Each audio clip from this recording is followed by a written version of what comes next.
Hey, everybody. Thanks for tuning in here with LabPadre Space Channel. We are live at Starbase, waiting for Flight 10 to take off this afternoon. Today we have Zach in the house. We have Nate and Caden also with us. And later on, we'll be having Stephen Clark from Ars Technicas. How's it going, Zach? Doing all right. Ready for round two. It's always like a deja vu experience when you redo an entire stream, but uh, you know, these things happen. So glad to be back in today. Glad they were able to figure everything out yesterday, and be able to recycle for today's attempt. Sure, it's time is almost at hand here. We have a little bit of cloud coverage approaching from the west, heading east. So we may have a little bit of a cloud shelf, but uh, we'll see how it goes. How about you, Nate? How you doing today? Oh man, I'm doing great, Lab. It's always great to try again. Yesterday was a little disappointing, but I'm glad I get to be on the stream today. Yesterday was a busy day for me, and so I hate it didn't go yesterday, but I benefited from it, and so here's hopeful that it makes it in the space today. Yes, sir. And gotta say, I love that shirt. Yeah, this is a little fun thing folks can get if you come down in October. Crowfest. Ask about it. Great time down at Starbase. Yes, sir. How about you, Caden? How you doing this afternoon? Howdy. Doing pretty good. Glad to be back. They say if at first you don't succeed, try again. Glad to be trying again today. Right on, right on. Also, got to say, we're broadcasting live from the Rocket Ranch Outpost this afternoon. For all of y'all that have never been down here before, if you ever decide to come visit and want to watch to one of the closest spots out here at Starbase, come check out the Rocket Ranch and their outpost. It's a lovely place to be, and you will definitely love it.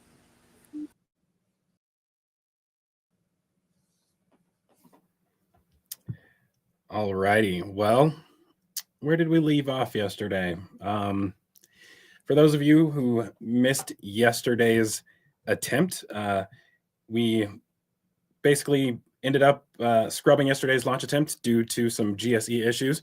I think near the end of that show, I mentioned that I thought it was probably related to the booster QD, but we now have some answers about what actually went wrong with that. So basically, it was the other QD, essentially. So overnight, SpaceX GSE team got out there and did a bunch of work to actually make some repairs. And I did a little time lapse to show everything that they did last night. If we can toss that up on screen.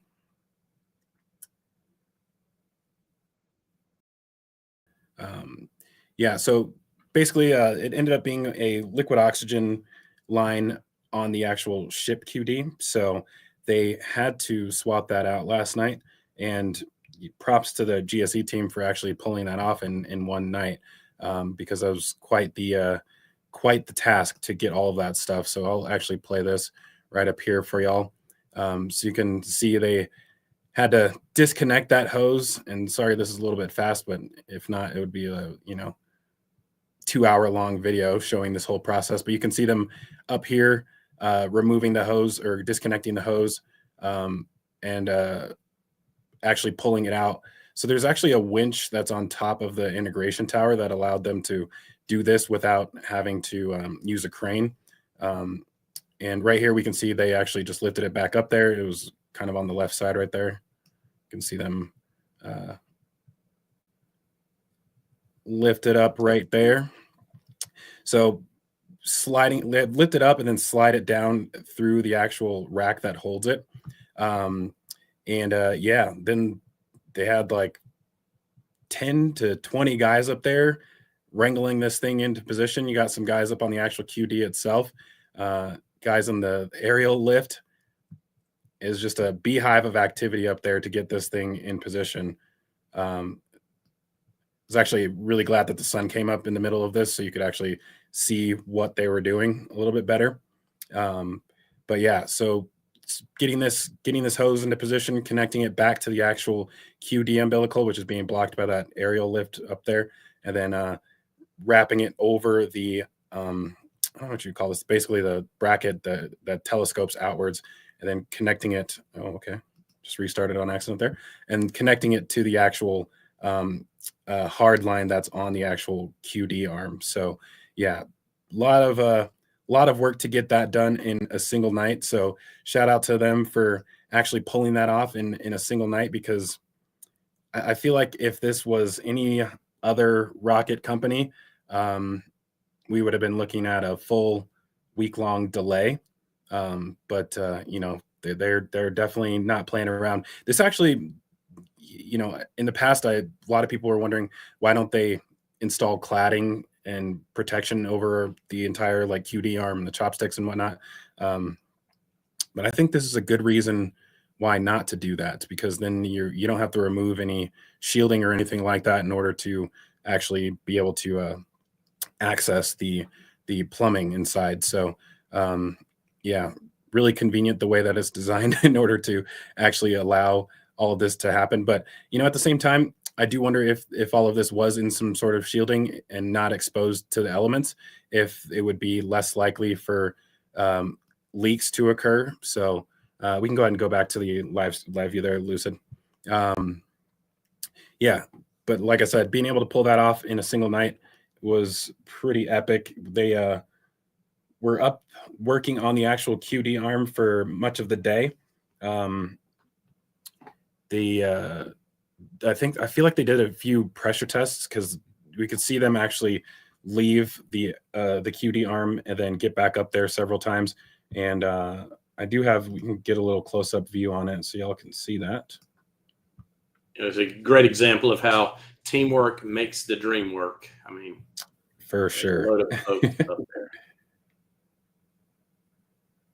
You know, you're giving shout outs to SpaceX for all that hard, quick work, man. We also get a shout out to you for doing your homework and making us see what they did last night and this morning. Yeah, I did quite a bit today.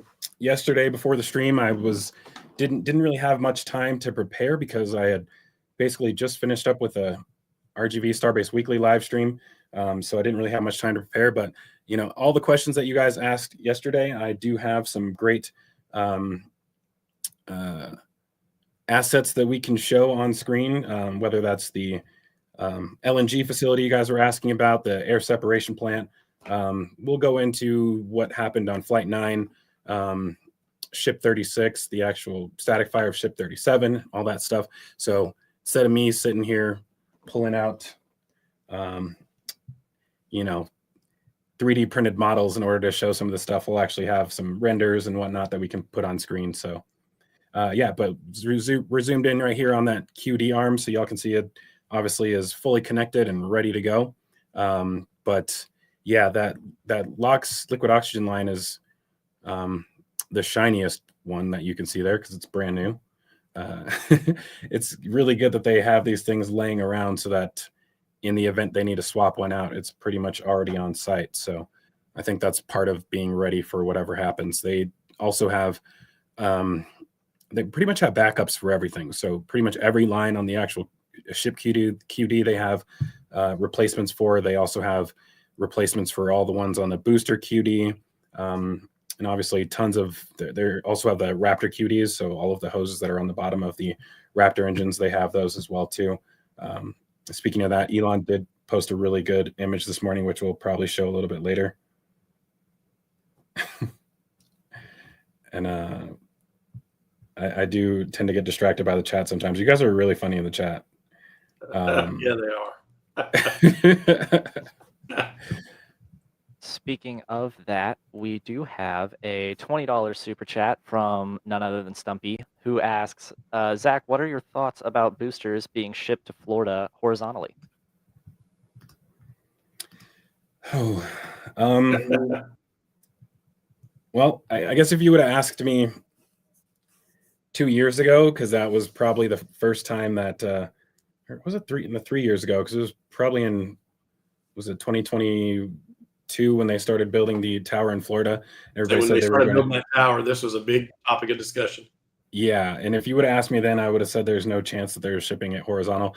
To tell you the truth, I mean, it's clearly going to happen, I guess. They're making so much progress on the actual tower in Florida. I don't know, Lucid, probably, do you even have any of those views from the Florida cameras at KSC? No. Okay, cool. That's fine. Yeah, so they're making a lot of progress with that. I would say they're probably at least on the launch mount side, they're about 5 to 6 months behind where they are at Starbase, if not slightly more. And they have not started they've started the Gigabay. They have not started the factory. They do have a factory down there, and I can't remember what it's currently used for. I think it's obviously something to do with Falcon 9, or is it Starlink related? Does anybody know? Pretty sure it's Starlink related and payload like readiness related for Starlink. That entire factory is used for Starlink. That's pretty crazy. Yeah, so they originally had a Star factory down there, which was going to be used for Starship operations. Then when they found out that they weren't going to be able to launch from Florida, they ended up basically ditching the Mega Bay that they started the Mega Bay. They built the foundation for it. Then they stopped construction on that. They switched the Star factory over to basically Falcon 9 operations. And as of right now that they're getting the new launch pad finished, they have started the Gigabay, but they do not have they haven't started the factory yet.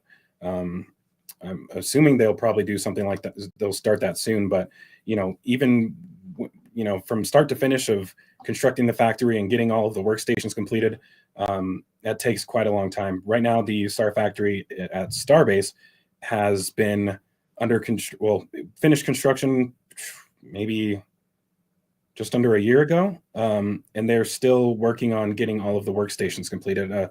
From what I've heard, they have about half of them finished.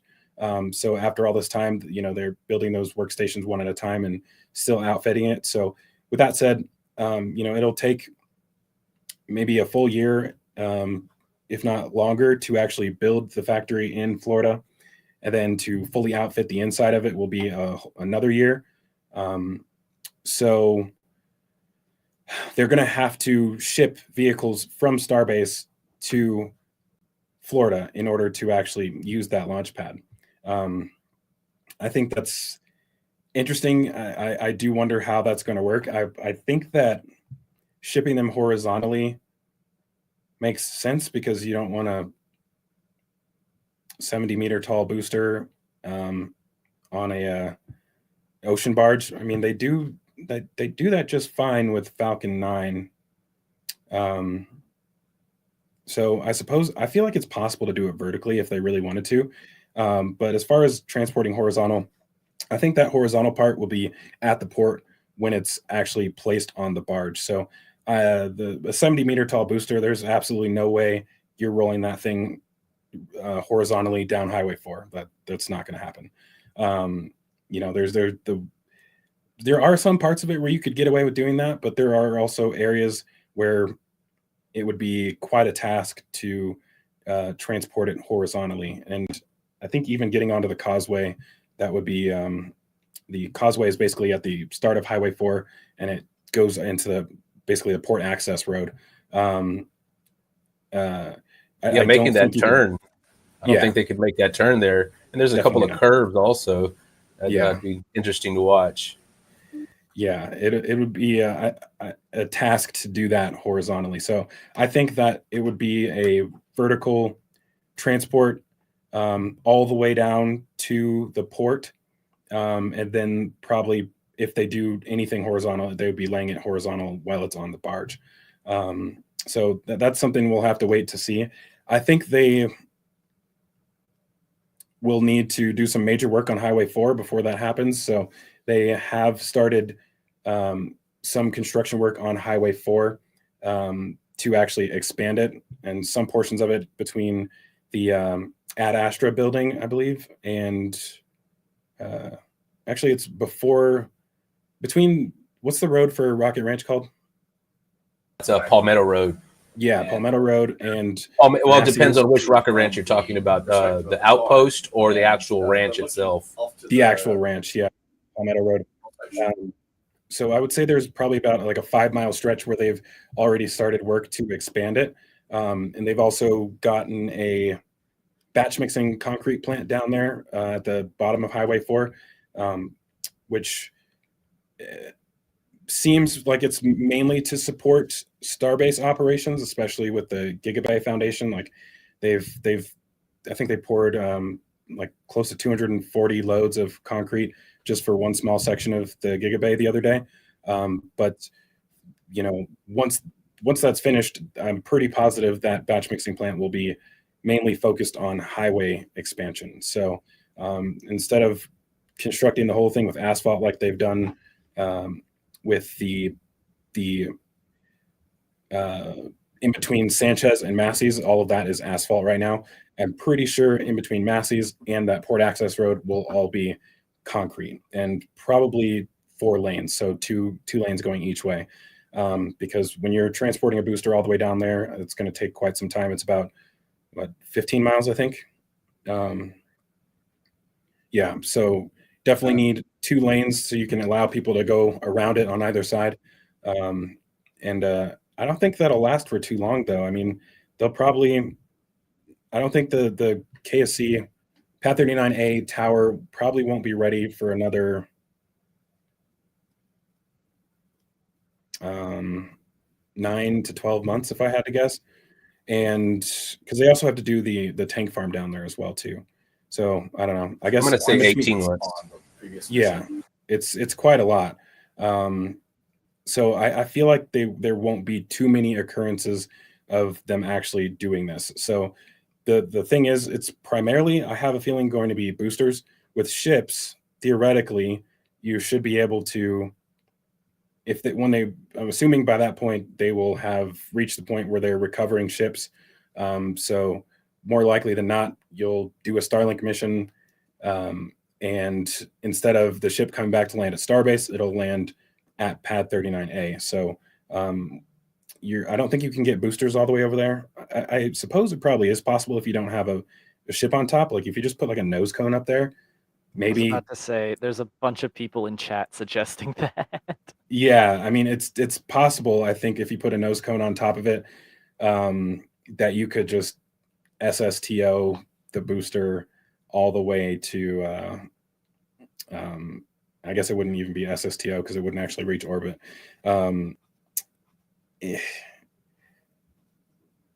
I don't know enough about the rocket equation to calculate whether or not that's actually possible, to tell you the truth. You imagine the boost back burn to slow down?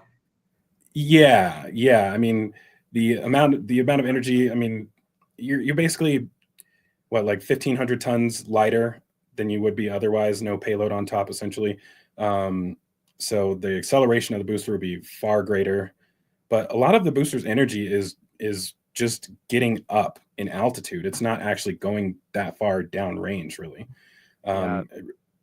So, yeah, I mean, that's somewhere between, if I had to guess, just off the top of my head, like 700 to 800 miles from, it's probably more than that, from Starbase to 39A. Yeah, I don't know if they could. I see in the chat SSTF, single stage to Florida. Yeah, my intuition tells me that they probably couldn't do that, and if not from just not being able to get far enough downrange, but also for like the heating aspect of it. You probably have to get the booster some kind of special heat shield for it, and I just don't see how that would be more worthwhile than just finding a way to transport it. Yeah, and just to chime in on the actual tank farm action right here, those of y'all who are, you can see on the screen down here, there is the grass vent that has started. I don't know why we still call it the grass vent, but it's what we have been calling it for since the suborbital hop days, essentially. So that is basically the start of the pre-chill process for the tank farm. They have begun that, and we are 1 hour and 36 minutes away from flight. So I think propellant loading will probably start in like 45 minutes ish. Cool. And I don't know if we already mentioned, but if you guys do have questions in the chat, make sure you type @question and then followed by your question, and then we'll answer that here today. So for those of you who weren't here yesterday. Cool. So let's also get into some of the things we covered yesterday as far as what the goals for today's flight are. But maybe we'll take a step back and talk about everything that's happened since the last flight. So we'll start with Flight 9. I do have some footage that we can show. We'll start with the booster because we'll cover some of the things that SpaceX said in relation to explaining the mode of failure for both vehicles. So I'm going to go ahead and, did I already show this? I did not. Yeah, so I have the booster footage up here, Lucid, if you want to patch that in.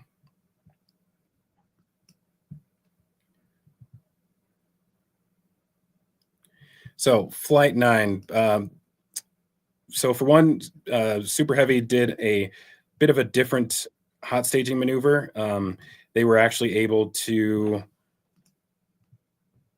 add a panel onto the actual hot stage ring, which basically forced it to roll a certain way. I'm not going to really show that hot staging footage right here, but yeah, we're trying to test a new flight profile where they know exactly which direction it was going to flip, and then they were also going to attempt a higher angle of attack on the actual landing, or sorry, not the landing, but the coast phase of boost back. And so when they were coming in, the angle of attack was, I guess, too high for the booster. And they actually ended up having some issues with flexing in the transfer tube. I'm going to go ahead and read actually what they said here while this is playing. And I think this will loop, so we'll just watch it multiple times as I'm reading through this. So for the booster, the most probable cause of failure at the landing burn was higher than predicted forces on the booster structure, specifically in the booster's transfer tube due to the increased angle of attack experiment. Post-flight analysis showed that the vehicle loads exceeded the capabilities of the transfer tube, which is believed to have experienced a structural failure. So you can see that structural failure right there, resulting in a mixing of methane and liquid oxygen and subsequent ignition. So I guess one thing we don't know is when that situation actually happened. So I think right now, I think it must have been during the coast phase before this. But there was probably already having propellant mixing inside of the tank. And then when they actually went to ignite the engines,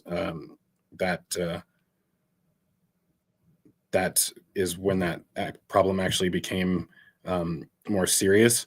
So let me actually read through that again. So increased angle of attack, the loads exceeded the capabilities of the transfer tube, which is believed to have experienced a structural failure.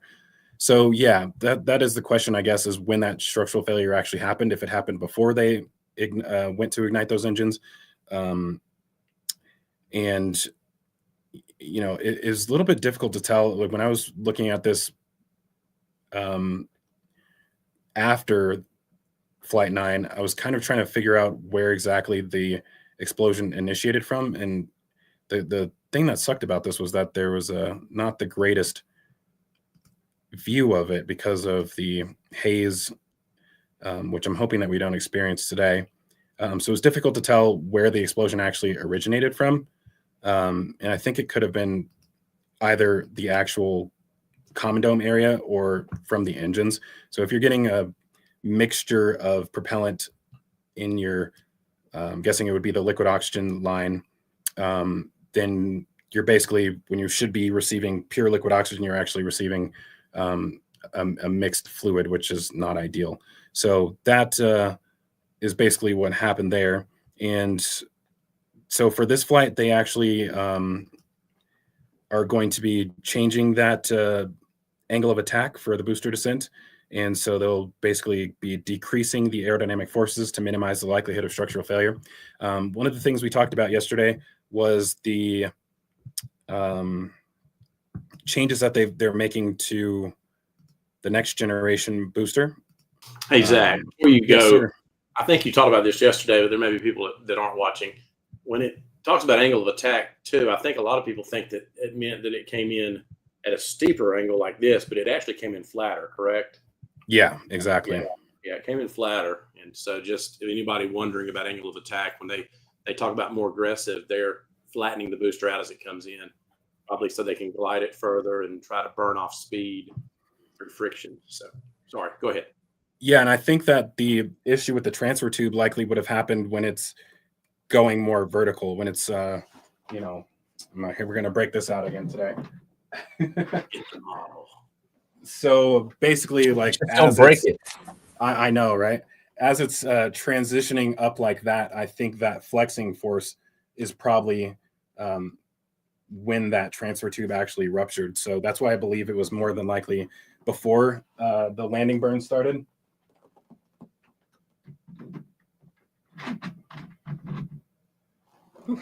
Yeah. So with the V3 boosters, they have addressed this problem ideally. So the V3 boosters have far more structural reinforcements on the actual the transfer tube. Both outside, you can see all of the hoop stiffeners, and on the inside, they have all of the stringers. So I think part of this is due to the fact that it's just a much larger transfer tube, and then part of it is also because they know they're going to be doing some aggressive maneuvers, so they're kind of planning in advance for that. So right now they have recently fitted this into booster 18, which SpaceX was nice enough to show some cool images of that as it was being installed. So this is it going into booster 18. Right now, booster 18 is probably just about halfway done being assembled. We're still waiting on the aft section to come out, and they have not started the methane tank. But more importantly, they're doing structural qualification testing on this right now to make sure that the transfer tube is going to hold up to the loads that they're expecting it to experience during flight. So I also do have some cool footage of that as well.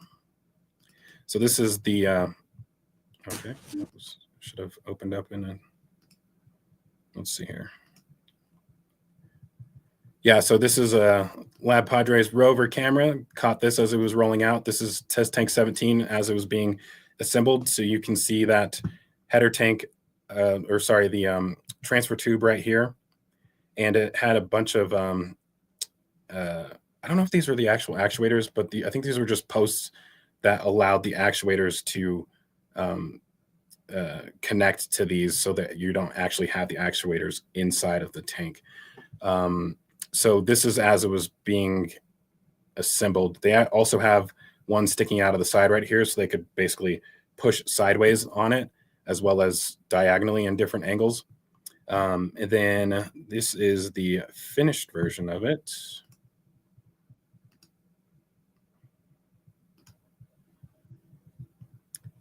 As it was rolling out. So you can see the little holes in the side of it where the actuators, hydraulic actuators, would go in during the structural qualification testing. So this thing is one of the larger, I think this is probably the largest test tank they've ever produced, actually, now that I think about it.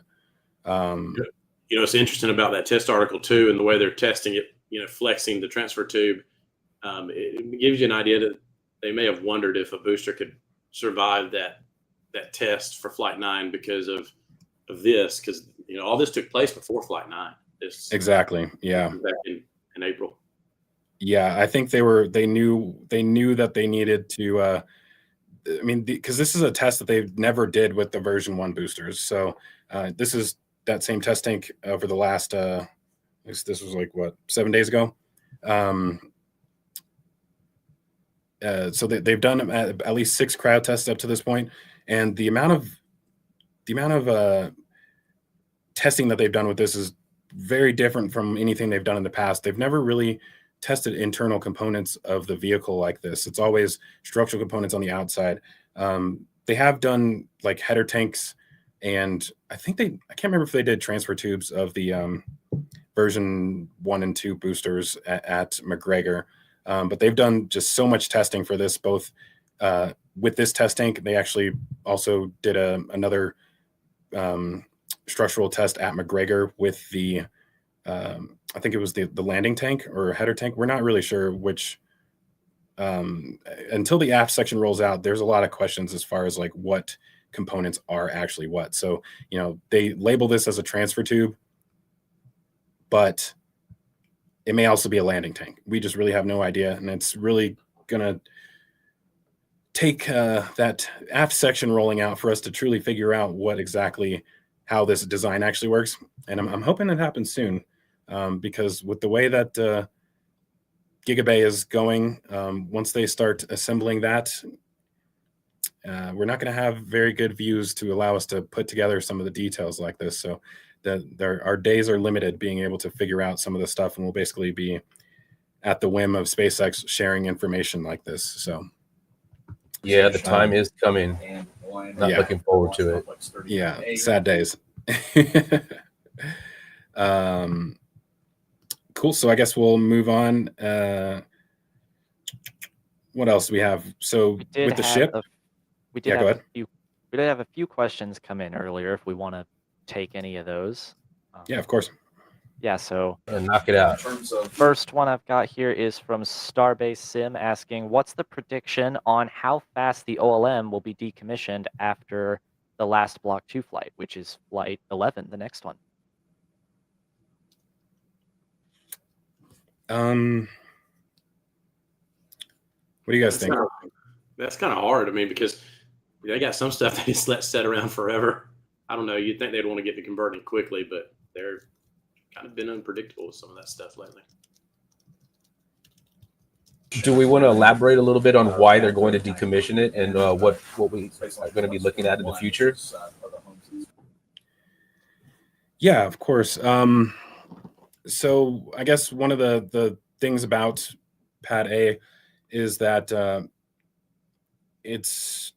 tower is actually too short, I think. And the funny thing about that is you would ask, well, isn't Tower 2 also too short? And it's actually not. So the launch mount, and I don't know if we can, I don't think we have anybody on Sapphire Cam right now. But I can do something here. What do you need?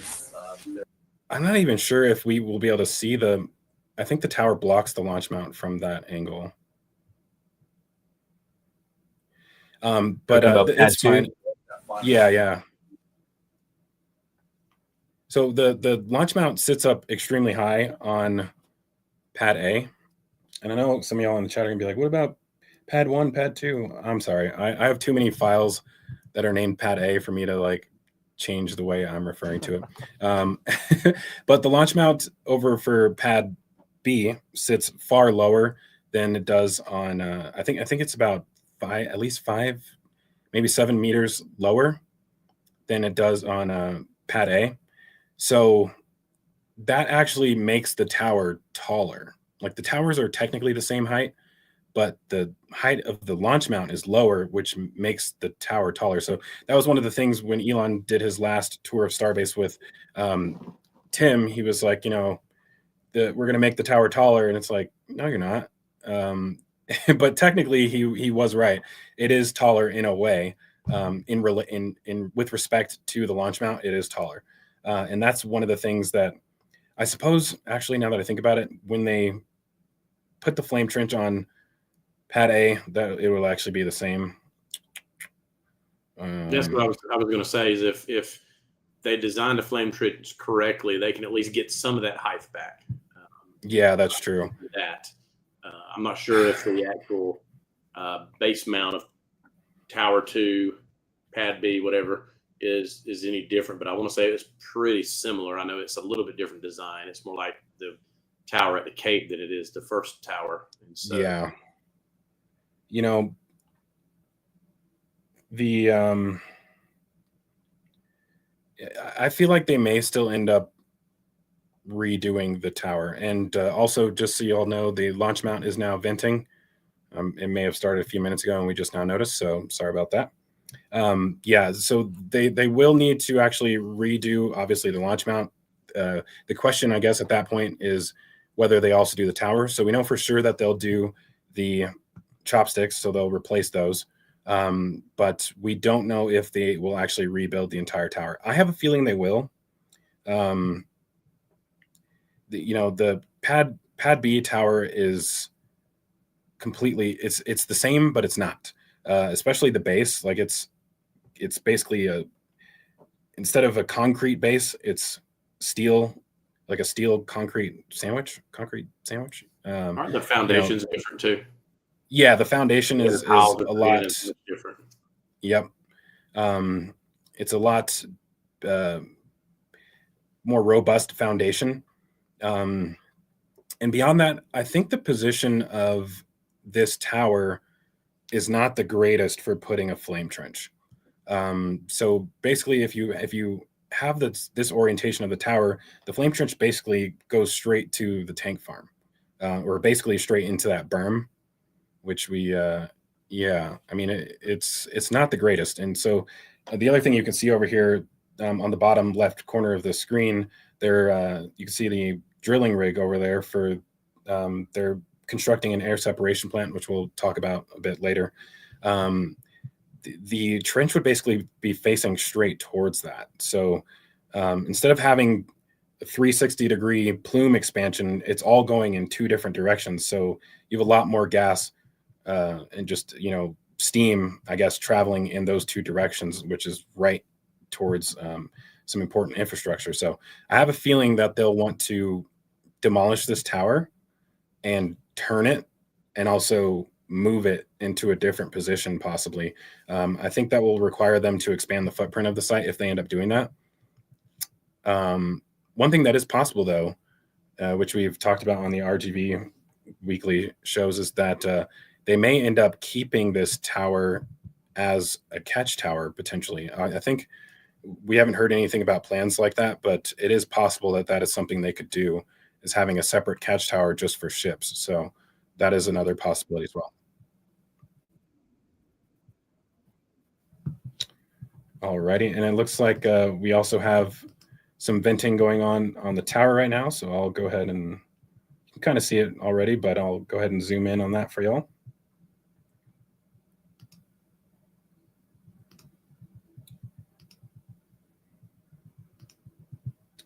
If it lets me. There we go. Yeah, so we got that vent going. Luckily, Lab and I were able to get some presets this morning on these different views, because yesterday, as I was trying to do this live, like actually manipulate the camera controls, I was all over the place. I'm not very good with that. So luckily, we got all of this set up in advance today. So yeah, that is both the tower and launch mount venting now. So we're getting closer. I think we're 1 hour and 17 minutes out from launch. So probably 30 minutes from propellant loading, just under. Good sign. We do have a few other questions coming in. This one from, I hope I'm saying this right, Tibin in maybe, asks, why does Starship always have a gas cloud around it? Even when the RVACs are off, we can see visible mock diamonds in the vacuum of space. I believe this is referring to how, in some footage we've seen from the ship burns, you can see some mock diamonds coming from the sea level raptors.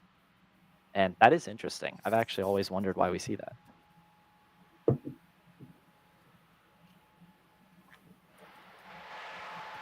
Are we talking about, so during the mock diamonds coming from the center engines? Sorry.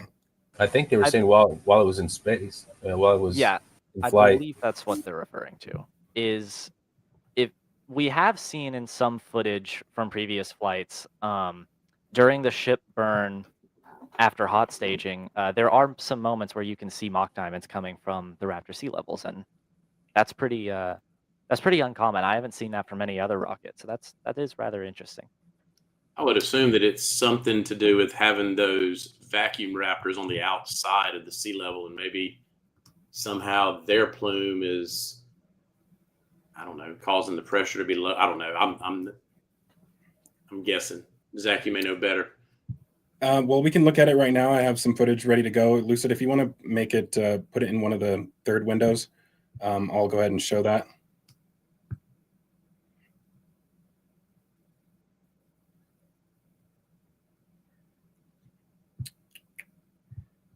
Cool. Yeah. So this is footage from Flight 9. And you actually, I think it was more visible before this. So maybe we're not actually going to be able to see those. Oh, Yeah, there we go. See it there. Yeah, you can see them right here.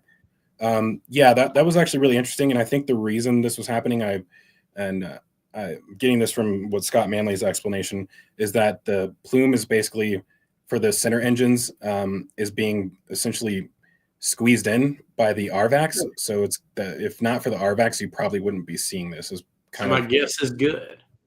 Yeah, I think that's what Scott Manley's explanation was. He knows a lot more about that than I do. Yes, he does. Yeah. And while we're at it, and I think it'll probably relate to the question that you're asking, we can go ahead and talk about what happened with the ship. So I'll go ahead and just read through their explanation on that. Give me 1 second. So for the ship failure, the most probable root cause for the loss of the Starship upper stage was traced to a failure on the main tank pressurization system diffuser. Cameras inside the vehicle showed a visible failure on the fuel diffuser canister, which is located inside of the nose cone volume on the forward dome of the main fuel tank.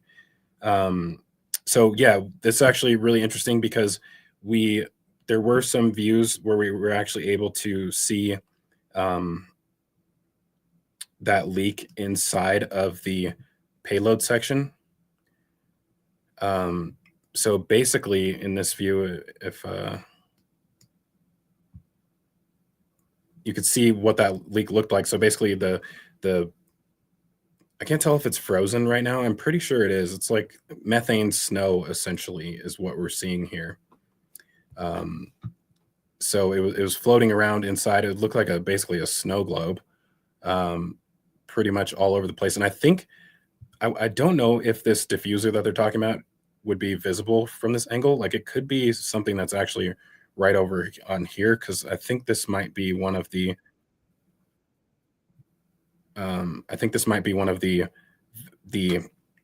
autogenous pressurization injection ports right here. I'm not really sure. Zach, I hate to interrupt you for just a second, but we do have a $100 donation coming in from Eric Beavers. Thank you very much for that super chat there. Yes, sir. Eric Beavers is one of our top donators and has been around for quite a bit. Thank you very much, Eric. You know that money always goes to good use out here at LabPadre Space and keeping everything going. And thank you.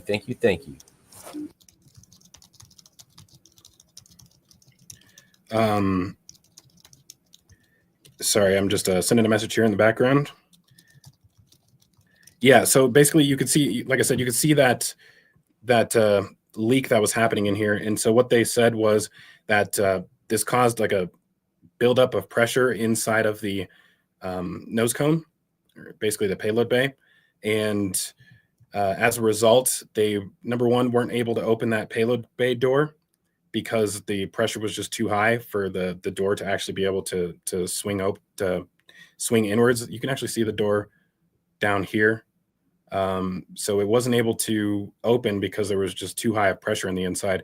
So I guess normally before they open that payload bay door, what they would do is open up vents to vent all the pressure from that nose cone. And they did try to do that. And that is basically what caused the ship to start spinning, essentially. And you can actually, we could see that in the at the end of this view.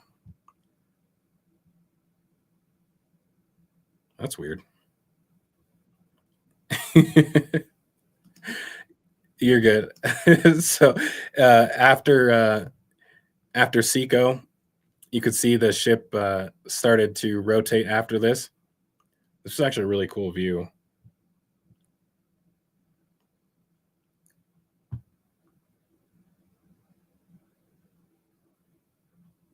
Yeah, so basically, as soon as those engines shut down, the ship started losing attitude control, and they said that this was because of those vents on the nose cone, which basically caused it to start spinning like this. And the vents that in question would actually be above this view, so we didn't actually get to see it, but you can see particles coming down from above. I think some of that is ice coming off the side of the vehicle, but others is probably ice particles coming from those vents as well too. So yeah, this was basically the mode of failure for ship 39.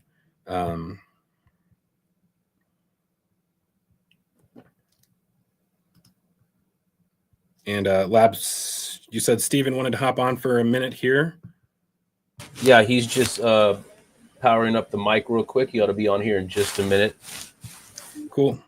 In the meantime, I'll get into the other failures that happened in between Flight 9 and now. So as most of y'all are aware, the reason for such a long delay between Flight 9 and 10 was due to the unfortunate RUD of ship 36. So we have some nice views of that. Well, I shouldn't call them nice views because it's actually pretty unfortunate that this happened. But yeah, this was basically leading up to a static fire test. They basically had a header tank rupture, and the specific root cause that they said here, the most probable root cause was identified as undetectable or underscreened damage to composite overwrapped pressure vehicles, COPVs, in the payload section, which failed and resulted in structural failure of the vehicle and caused subsequent propellant mixing. And I'm sorry, I played the wrong video here. This is the one I wanted.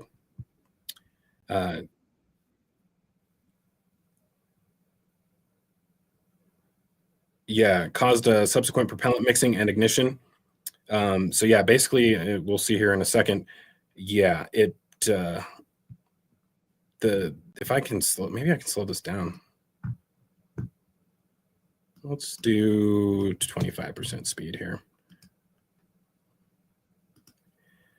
So you could actually see it basically unzip the actual nose cone, the payload section, as the COPV is rupturing. And I'll try and get to that specific spot right here.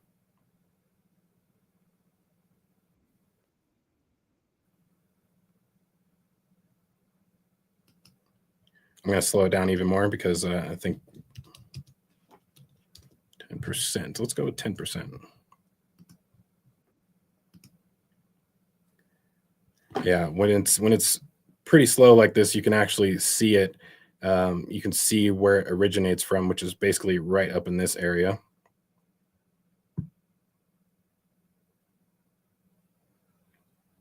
Yeah, bang. And this was a pretty crazy situation. And I know, Lab, you were at home when this happened, right?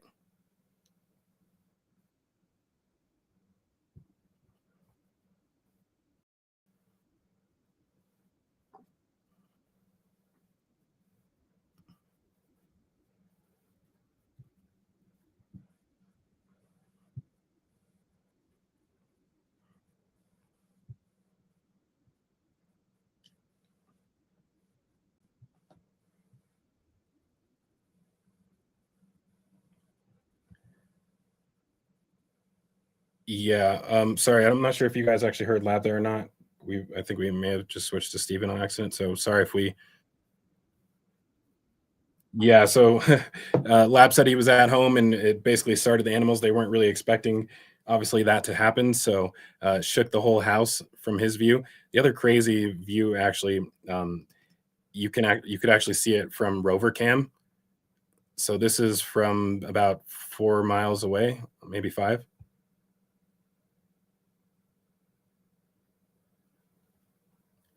Yeah. Wow. Yeah, I know. It looks like a nuclear explosion almost. Much It looks like a smaller, bomb but went off still. somewhere. You ever seen Oppenheimer in the scene where they set off the Trinity device? Yeah, that's basically. I mean the.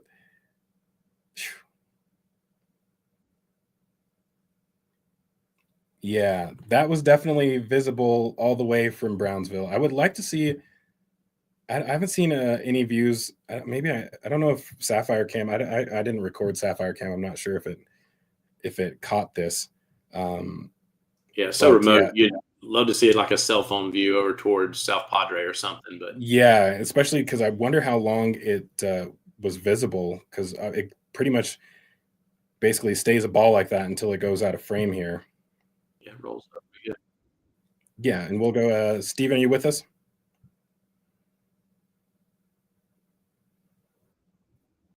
we Yes, can. sir. How's it going out there?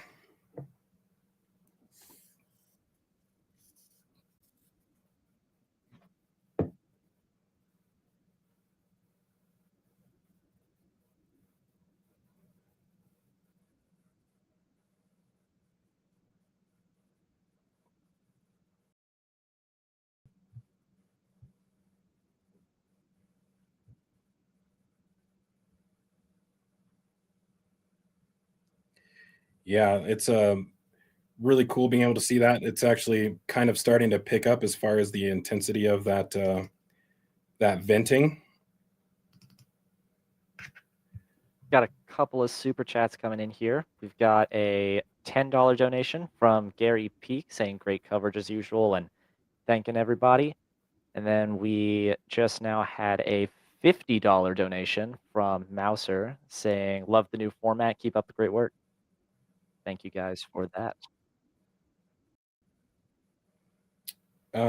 So okay, it looks like maybe Steven didn't come through there, so sorry everybody if y'all weren't able to hear him there. No, it's not coming through, Steven. We'll keep working on that. Lucid is basically being a maestro in the background here right now. There's a lot going on. So sorry, did you already read off Mauser's? Yes, I just did. Cool, yeah, and definitely, yeah, the new format is pretty awesome. Shout out to Lucid for all of the hard work that went into getting this going. I on my side did a lot more preparation for today, so I could actually be able to, show some supporting footage of things.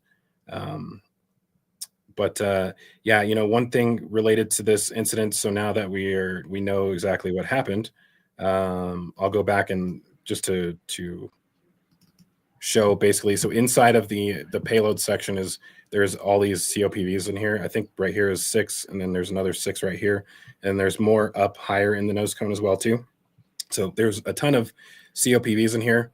And one of the things they said that they did to prevent this from happening again, we're actually looking right up against the COPV in this angle too.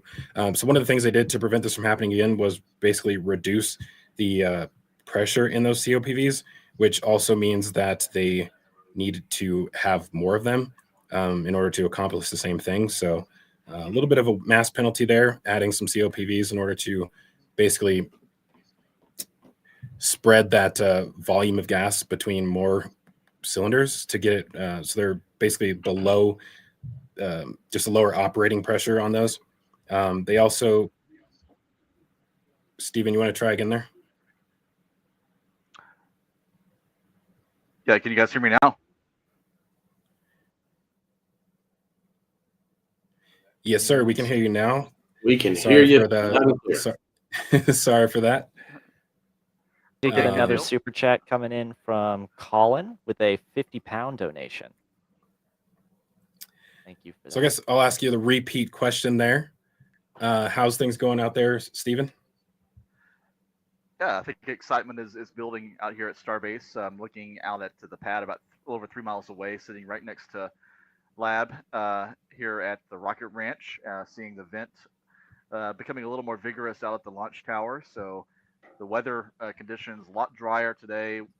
Rained yesterday afternoon. A downpour came through a few hours before the launch window yesterday. It's been dry today with no precipitation. However, it is it is clouding up quite a bit. It's kind of overcast over the launch pad right now with some clouds blowing off some storms from the west, and we can hear some distant thunder as well. So I would say it's pretty iffy, although certainly no rain today so far at Starbase. That is good. Fingers crossed it stays that way. One of the good things is that even if we lose tracking cams, SpaceX does have a ton of on-cam or on-vehicle cameras, which are, do provide some really awesome views thanks to Starlink. So, that's going to be a great backup either way. Let's see. Right, and I'm not sure of the weather rules. I don't know if any of you guys are of what the actual rule is for a Starship launch, but I know in my experience down at the Cape for Falcon 9s and other rockets, there are certain limits for lightning within a certain diameter or radius around the launch pad.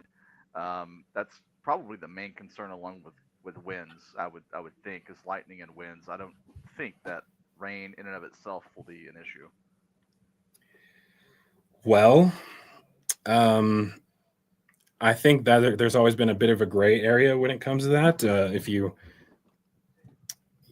consider past events, it's difficult to tell what they consider to be safe weather to launch in. We had SN11, which launched in the fog. So that was awesome. I think there's a possibility that they're what they consider, safe weather to launch in may be different for Starship than what it is for Falcon 9. And to some degree, maybe it's too early to begin testing that kind of stuff, but you probably do want to be able to launch in all weather, because I think it was just yesterday that Elon mentioned that they at some point in the future will launch 24 times in 24 hours. So in order to do something like that, you basically need to be able to ignore weather conditions. I think at some point they will begin testing in those different extreme weather situations. I think at this phase, though, they do kind of value some of the footage they're able to get from ground cameras, especially with the ship.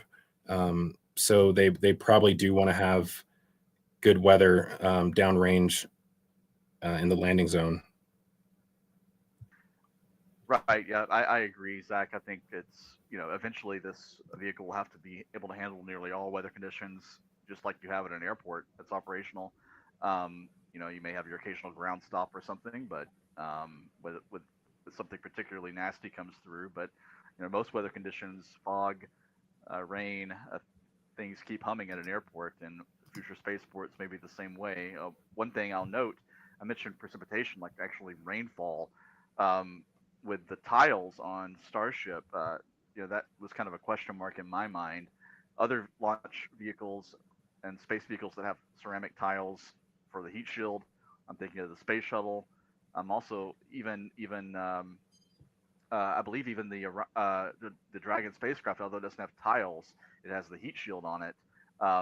There are rules for flight through precipitation because they worry about raindrops at high speed impacting the heat shield and damaging it. I know that was a big worry during the shuttle era, and I believe that's still a rule for crew launches on the Dragon spacecraft on Falcon 9.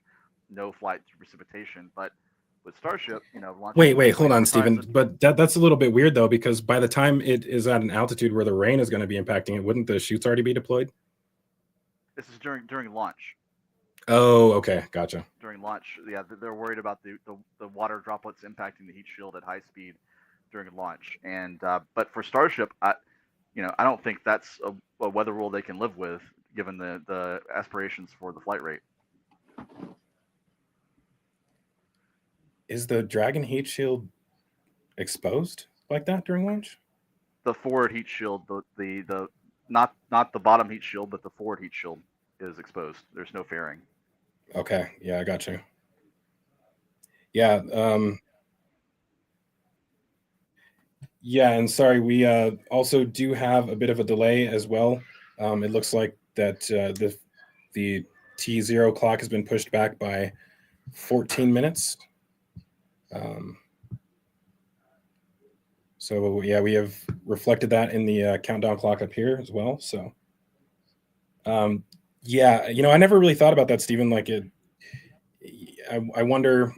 So I wonder what that calculation would be on the kind of energy imparted by a raindrop at that velocity. I don't know, but it reminds me of no one thought foam on the space shuttle hitting the wing at 500 miles an hour would cause a problem, but obviously it did with the Columbia. So it makes me also wonder, they're looking at alternative tile designs and materials like metallic tiles on Starship that presumably would be a lot more resilient to rain as well. We do have a question that's actually kind of relevant to that, if we want to go ahead and read that out.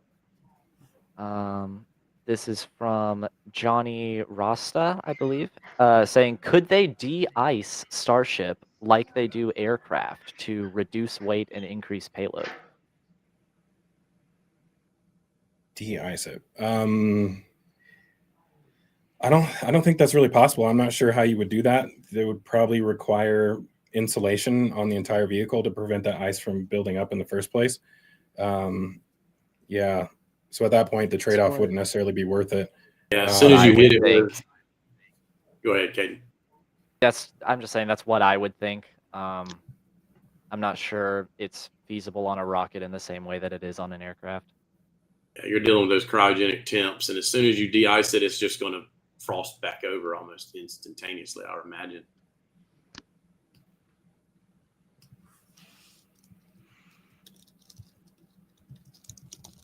We also had a super chat come in earlier from Yazada. That was a $20 donation. Thank you very much for that.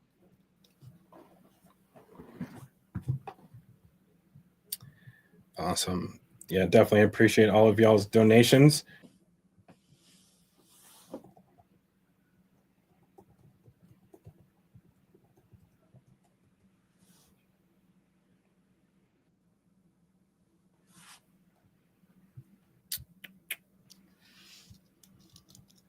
Sorry about that, y'all. I think we had an issue. OBS just crashed there on us.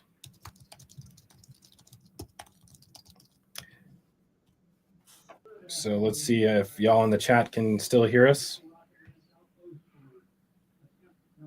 Okay, I'm guessing we're good. I heard somebody say, let's hope that's all the crashing for today. Yeah, fingers crossed. But that was a good recovery there, Lucid. I'm seeing all these notifications come in about the delay, and it's confusing me if whether or not it's been delayed again, but I think we're still good.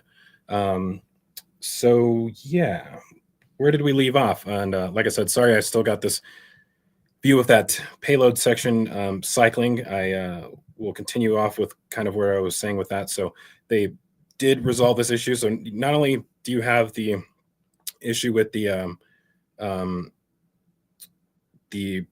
tank pressurization system on Flight 9, but you also have the COPV issue that occurred on Ship 36. So,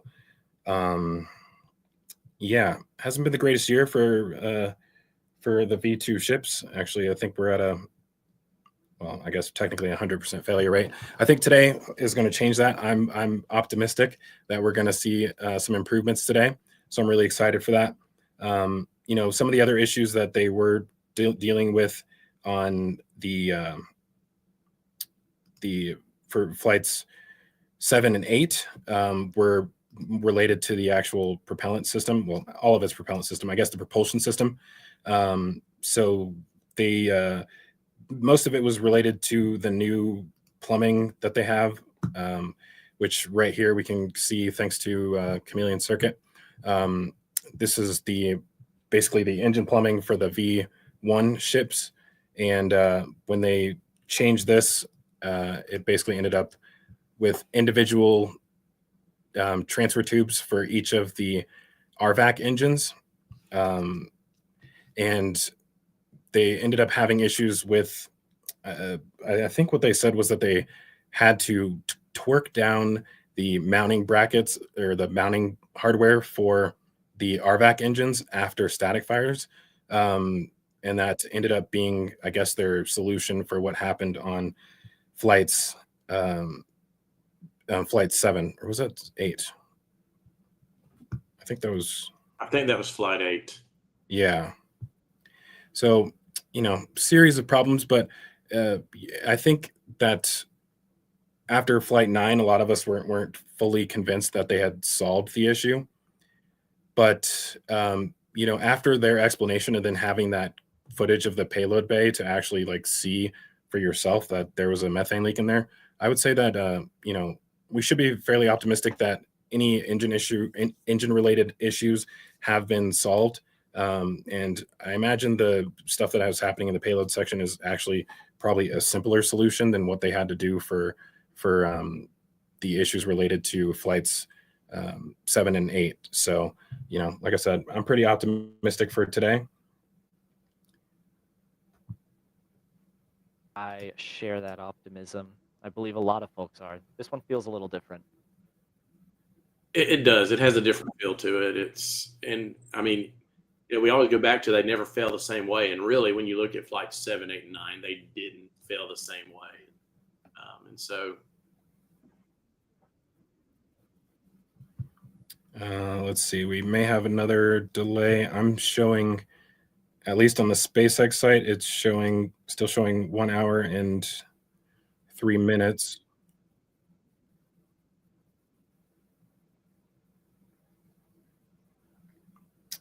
Cool. Yeah, we can go back away from this view, Lucid, if you want. I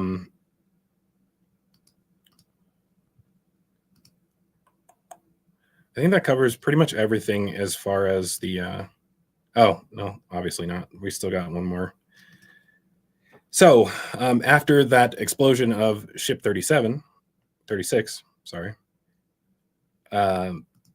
Obviously, with Massey's being the static fire stand at Massey's being damaged, SpaceX had to get creative with their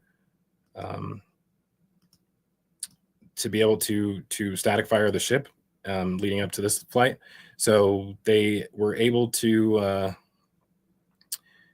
basically put this new, or basically a modified transport stand onto the launch mount in order to allow them to static fire the ship on the launch mount.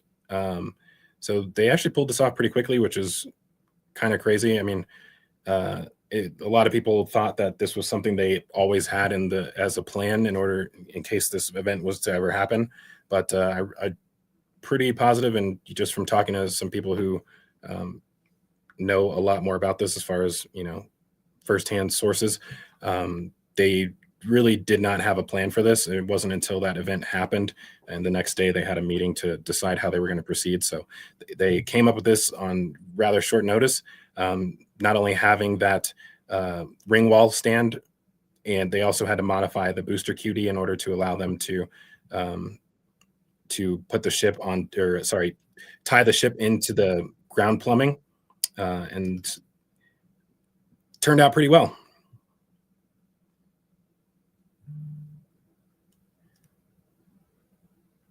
I think. Go ahead. I was just going to say, we did have a couple more super chats come in the past few minutes, namely at a $5 super chat saying, go LabPadre, go CSI Starbase, go SpaceX. And we had another $5 donation from Nick Nutnerd saying, awesome to see y'all back doing commentary and excited to see a friend getting to be on comms. I actually know this person, so that's referring to me, actually. So thank you guys for the support. Yeah, so like I said, these views that they provided from that static fire were pretty awesome. And like I said, I think this is one of those things that nobody ever expected we would ever see. And many people thought it would be impossible to ever static fire a ship on the launch mount. But when you're put your mind to it, you can pretty much pull off anything. The views that we got from the launch mount were pretty cool as well too. So this is the engine cam, basically the same camera that they used to show us the booster lifting off. So this is really cool. Guys, this is Steven at Starbase. I think there's an update. Launch maybe delayed again to 6:59 p.m. Central Time.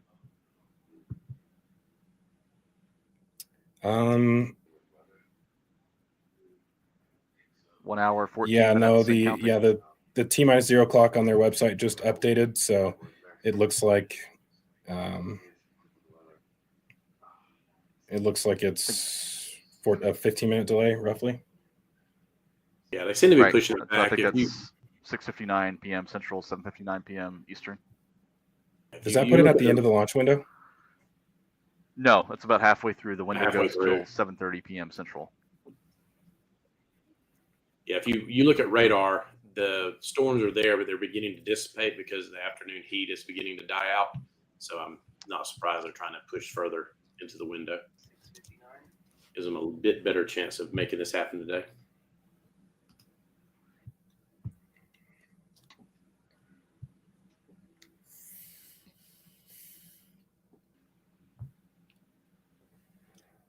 We're all going to be like that one Simpsons headline. I don't know if you guys are familiar with The Simpsons, but it's a old man yells at cloud. Yes. So, Zach, when they put this contraption back together to fire the next ship, the last V2 ship. Yeah, but I do wonder if this is weather related. They probably don't want to load propellant if they don't think there's a chance to launch. How does it look on your side, Stephen? I can obviously see the clouds, but looking at the radar, it doesn't look terrible.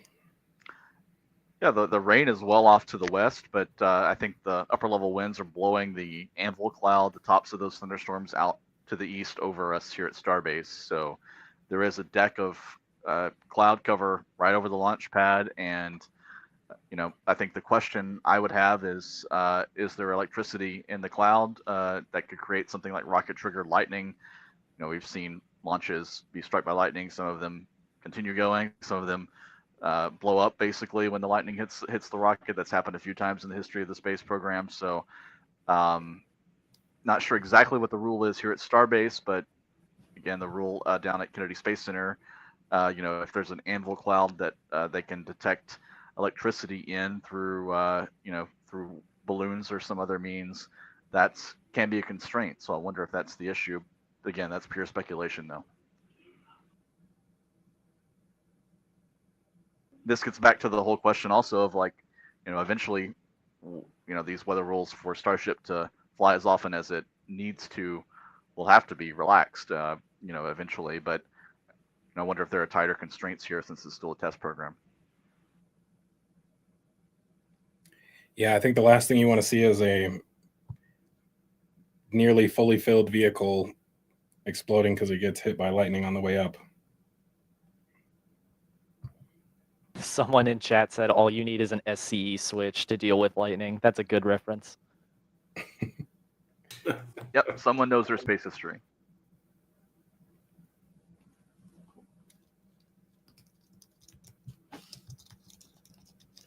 Wow. The good news is the launch mount is still venting, so I think we don't have a scrub as of right now, so we should be good, hopefully. So here's one for you, Zach. When they go to static fire 38, will they try to fire those vacuum engines again, or will we see them do another spin prime only on the vacuum engines? This is Steven at Starbase. I'm going to log off for a few minutes, but I'll rejoin a little bit later. All right, Steven. All right, talk to you soon.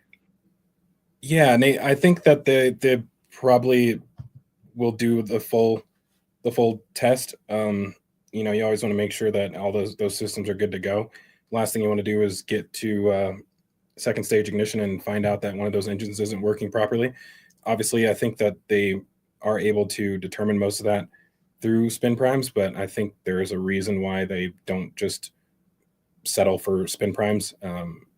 So yeah, I think after this launch, and this is one of the things that we mentioned yesterday, they will have to do a series of things before they're ready for Flight 11. So number one, there'll be a lot of refurbishment that needs to happen on the launch mount. So whether that's the legs, so there is always a lot of welding they have to do on the legs to repair cracks. So that'll be one thing. They'll also potentially, they usually have some things that they have to do with the booster QD. And last time, the plume acting on the actual booster QD actually folded back some of the steel and melted it. And I think that allowed gas to actually penetrate into the enclosure. So they did fix that. Sorry, what was that? Okay, sorry. Yeah, we back channel stuff. Yeah, so it actually allowed gas to penetrate into the booster QD. They did repair that, and I think there's always a chance that some issues can happen with the booster QD. So lots of refurbishment work that goes in between launches, which hopefully will be resolved with the new version 2 launch mount. But yeah, after that, we will have static fire test of booster 16, and then they will have to retrofit the launch mount again to do the static fire test of ship 38. So all of that together will probably take, my estimation yesterday was 4 or 5 weeks. So yeah, I think if we're lucky, I imagine the next launch will probably be a month and a half, if not 2.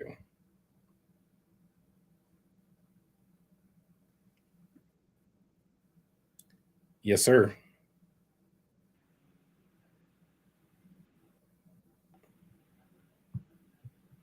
Okay. I'll mute myself until then.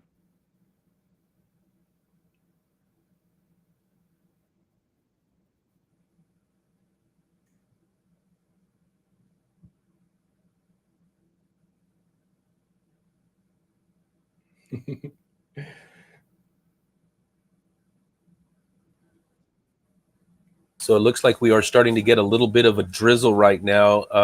We're going to have to bag up the camera here in just a bit if it gets a little bit harder of rain that comes down. So you'll have to bear with us for a minute. Evidently, that delay is going to be weather related.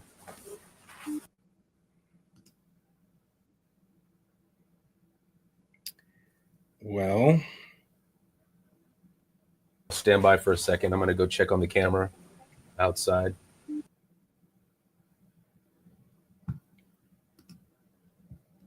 Yeah, I was looking at the radar, and I guess it is finally approaching there.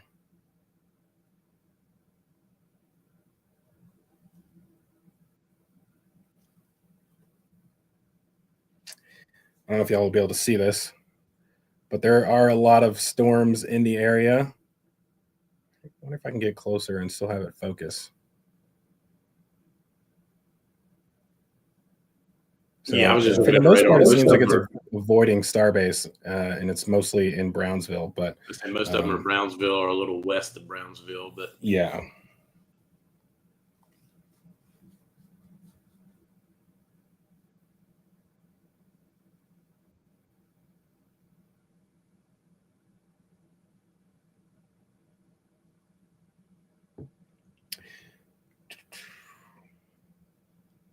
Alrighty. Well, yeah, we'll stand by and see if we end up hearing any additional information from SpaceX. But so when it comes to Tower 2, what do you think? November, December, we start seeing some, not necessarily testing, but maybe some fitting? Yeah, I think they're getting pretty close. So at this point, they have mostly finished the tank farm. I think one of the biggest things that they still have left to do is I believe they're building an entirely new comms building right now. So they had a little tiny one that they were using for the suborbital tank farm, which is still there. And just over the last few weeks, they've started building a new, I think they call it the mega bunker. It's actually right in view here on, I can probably pull this camera out a little bit so we can actually see it, but it is on the bottom right of this Rover 2 view. I love it when we saw those labels and it was labeled Oh, mega. we just got an update from SpaceX that says that they are good for propellant load. Yes, let's go.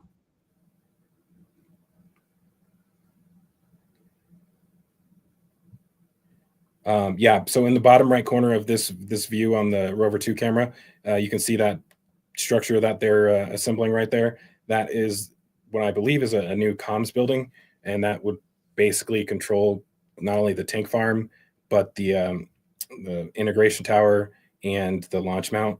So a bit surprising that they waited to start this, because I think a lot of it they needed to be able to move things in to the launch site through that entrance, and building this would have not allowed them to do that. So they wouldn't have been able to bring in all the large tanks and stuff. And also they wouldn't have been able to bring vehicles in through that entrance either. So now that they have the new entrance next to pad B open, they no longer need this one. So I think that was part of the delay for getting this, but this is arguably one of the most important parts of the entire pad B. So yeah, I think that'll be one of the biggest things. So not only will they have to finish constructing this, but they have to also install all the equipment inside of it, do all of their controls and all that stuff, testing of all of those systems as well. And then maybe they'll finally be ready to begin testing on pad B, but I don't think we'll see any of that until this happens. I honestly don't even think we'll see a deluge test until this building is operational, but it is possible that they may do that without it. I can't wait to see a deluge test with all of the new mini Raptors they're using to pressurize everything. That's going to be crazy. It's going to be loud. Everything is always loud over here at Starbase. And just to give a little quick weather update over here again, the rain was very minimal, just some slight drops coming by. We have a really cool helicopter passing by us right now.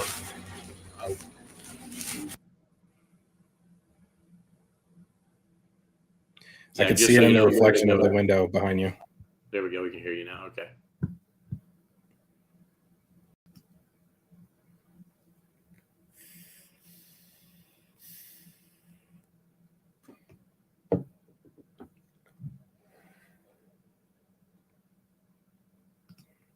If he comes back for another round, I'll see if I can zoom out and do a little quick track there. Certainly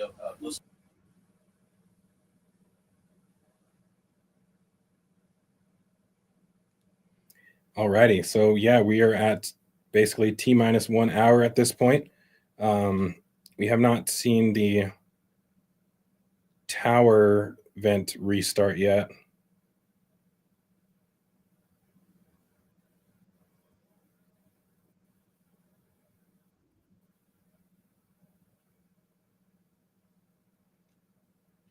I see we got a little super chat here, if nobody picked it up yet, from Dorothy Hawkins, saying, Mr. Hellfire sent me here. Thanks for covering this. Well, thank you very much, Dorothy, and thank you, Mr. Hellfire. LabPadre is always watching. Yes, thank you, Dorothy, for the support.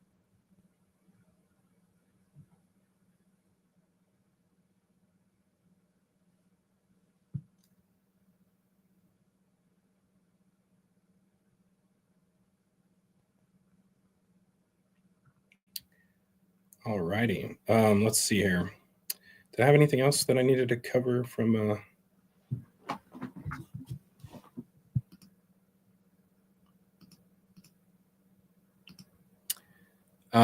of the I do actually want to address one of the questions that people asked us yesterday, related to basically propellant supply. So with eventually launching 25 times a year, it is a little bit difficult to supply the actual tank farm. They are working on a few things in order to ease that. Lucid, if you want to throw this up here. So near the next to the launch site, this is actually, you can see the corner of the tank farm right here.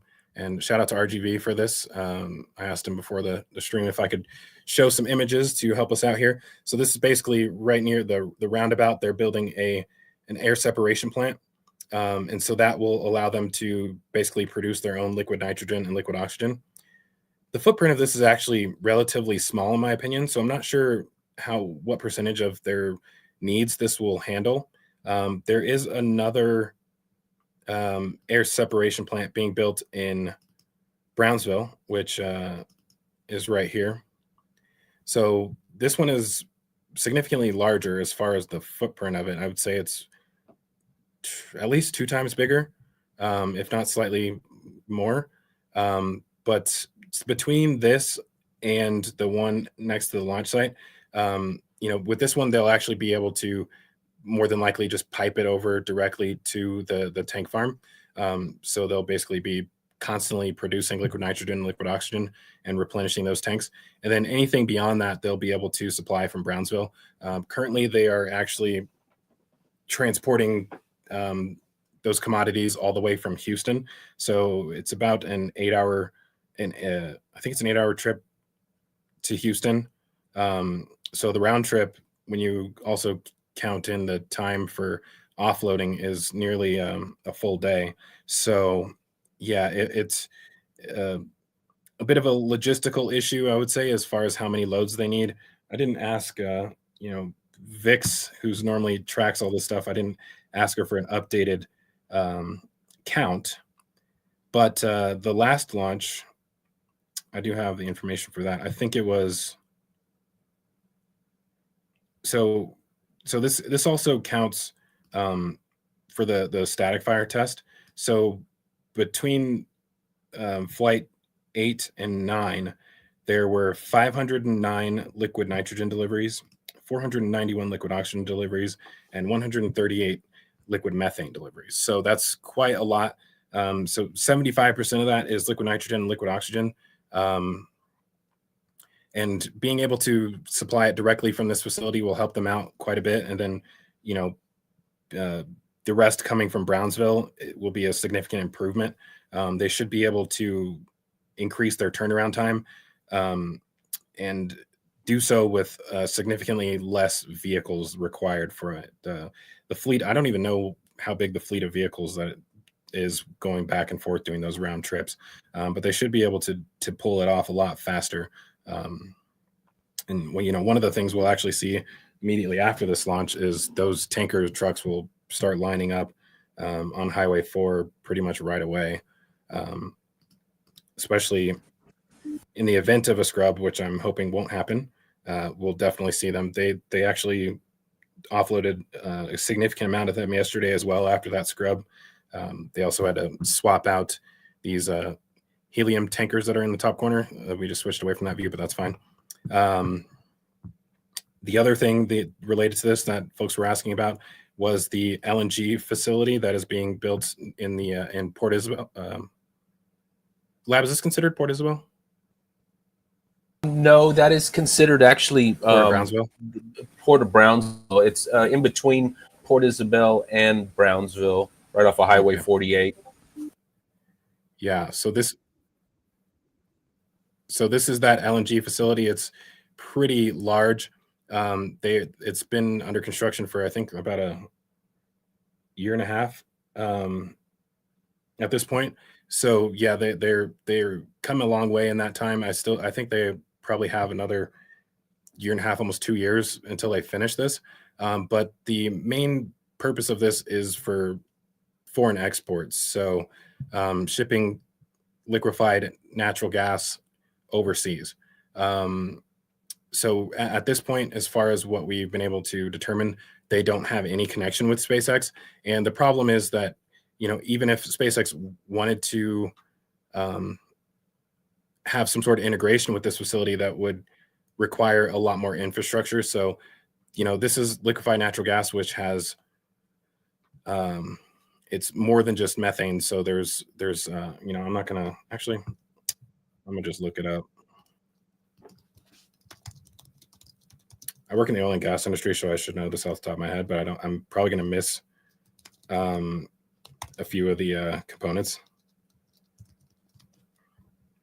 So LNG usually has methane, ethane, propane, butane, nitrogen. So Starship uses purified methane.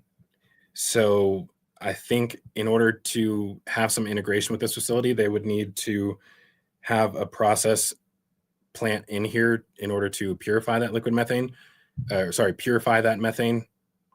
And then they would have to build a pipeline all the way to Starbase, which would be a gas pipeline, because you're not going to send liquid that far. You'd have a lot of boil off along the way. Like, without having a constant stream of it, it would be pretty inefficient to send it over as a liquid. So they would have to send it over as a gas, and then you would have to liquefy it on site at Starbase. And that would mean building a liquefaction facility on at the launch site. So I personally don't think that's going to happen.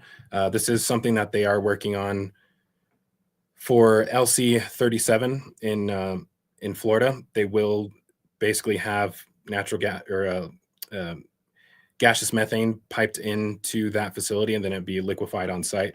They'll also have a large air separation plant there as well too, so they won't really have to worry about this stuff there. Those will be, I would say, they're high volume launch sites. We're only expecting 25 launches a year as we're right now out of Starbase, and I'd be surprised if they actually increase it, because I think there'll be a lot of pushback from Brownsville. What do you think, Lab? Do you think how do you think people will just get used to it? I think people will eventually get used to it. Right now, people are not. There's a lot of people that aren't happy with the LNG site so close to Port Isabel. Every time we see an explosion or a big fire on the news with these big plants, they're always like, yeah, see, this is Port Isabel next.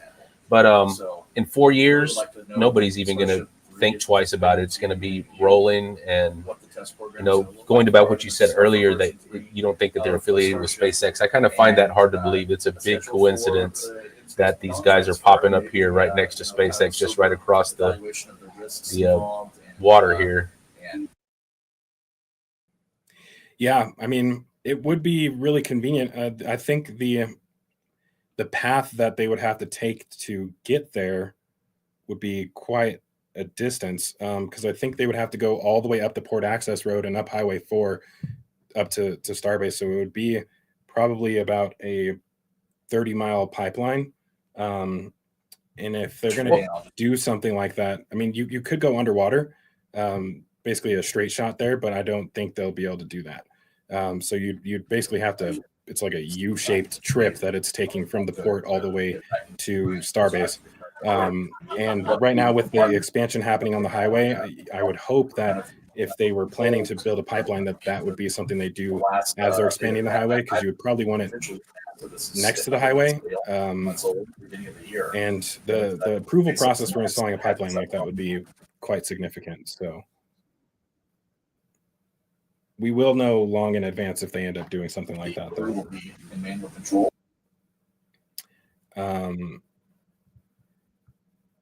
Getting back over to what's on the screen, though, we are seeing that venting pick up pretty heavily on the launch tower. So that venting is almost touching the ground now. So that's when you can kind of tell that it's starting to reach the liquid phase.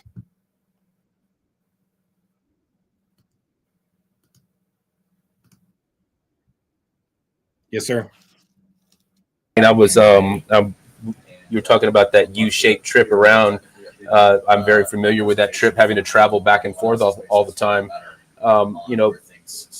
Say when I meant that they were possibly going to be intertwined, and they could just be using trucks and trucking it in, across taking that little 30-minute trip instead of pipelining.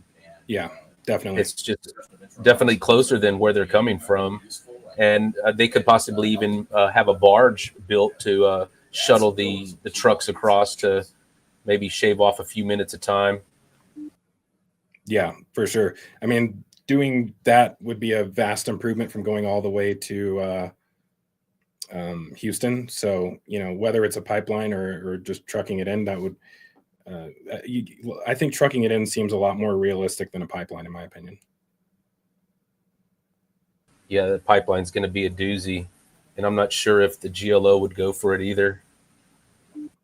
What's GLO? The General Land Office. Okay. They pretty much govern anything that happens over the water, under the water, across the water. We do have an interesting question here from Johnny Rasta that says, "Can you show us Zach's famous handstand?" I'm not entirely sure what this is referring to, but I'm sure you guys do. Yeah, you know what we're talking about, Zach. I do know, and I think I'm the only one who has footage of it, and that means I can control whether or not we show it. I might have to pull up the archives real quick. I'm excited for this. Oh man.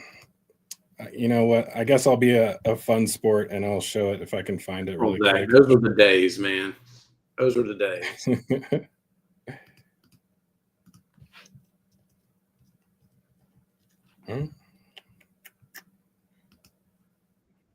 Oh yeah. Somebody said in chat, "Who is Zach with an H?" They misspelled your name. You're off the hook, Zach. I found it.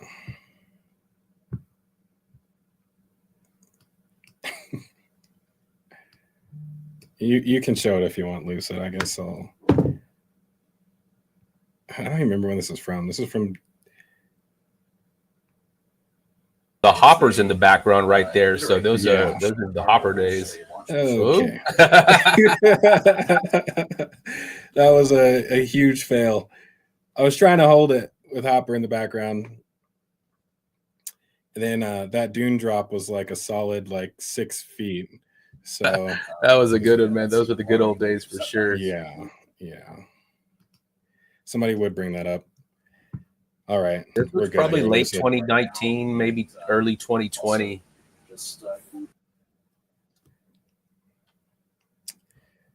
I'm gonna turn on my fan here because it's getting quite hot in this room. I don't know if it was that question that made it hot, but hopefully it doesn't feed into the background too much.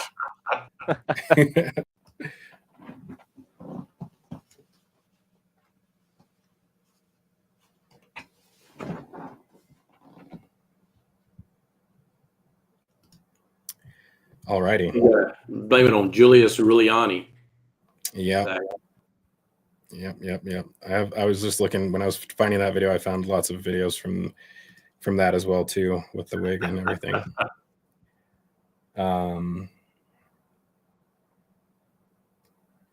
Cool. So we are 46 minutes out.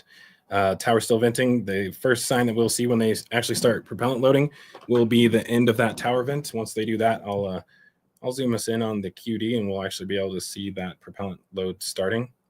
Matter of fact, I'm just going to do it now because it's actually kind of cool because it goes from being, you can actually see it start to frost over.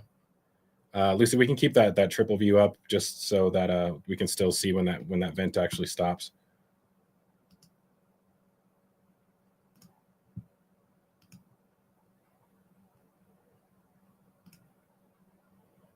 Oh, wow. And as soon as I said that, the vent stopped. So we are officially in propellant loading of the ship. Actually, I think it may have already started because normally they start loading methane first. So let me check that. We may actually be able to see that start sweat building up on the outside of the tank.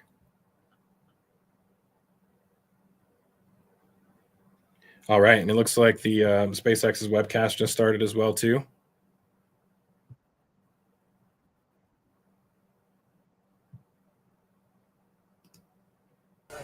And before we continue real quick, I just wanted to give a special shout out to Shenandoah Smith. Sorry you couldn't be here for this launch. You know, we've been trying to get to the last few launches and had some bad luck, but maybe Flight 11.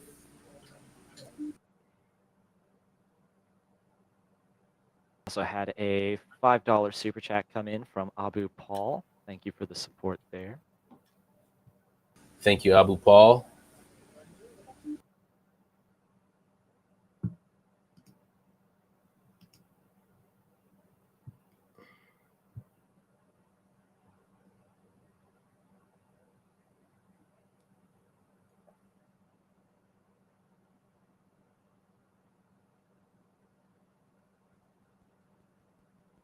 Remember, if y'all have questions, use @question and ask away. Speaking of, we do have one here from STS 125, good mission, asking, do we think Booster 18 will fly, or will it just be a Pathfinder testing vehicle? I think they intend it to fly, but I think it'll be Booster 4. That's actually really funny. I have a friend who is one of the supervisors on the booster build team, and I told him that. Oh, that reminds me. Actually, there is one more thing I need to get into. So when they recovered Booster 13's aft section, we were able to see some cool details on that, which I'll show here in a second. And I was telling him I hope they end up scrapping Booster 18. Because that would be the only way we're able to figure out some of the details is if they cut it apart and then we're able to see it from the air in the scrapyard. And he was saying that he would be very upset if that happened. I was telling him to put some of his new welders on Booster 18. But yeah, I think our only chance of seeing the inside of Booster 18 would be if it ends up doing a water landing on its first attempt, and then they would more than likely want to recover it, especially with those Raptor 3s on there. But let's see, is that stream live yet? Yes, the sir. SpaceX Just went live. stream. Yep.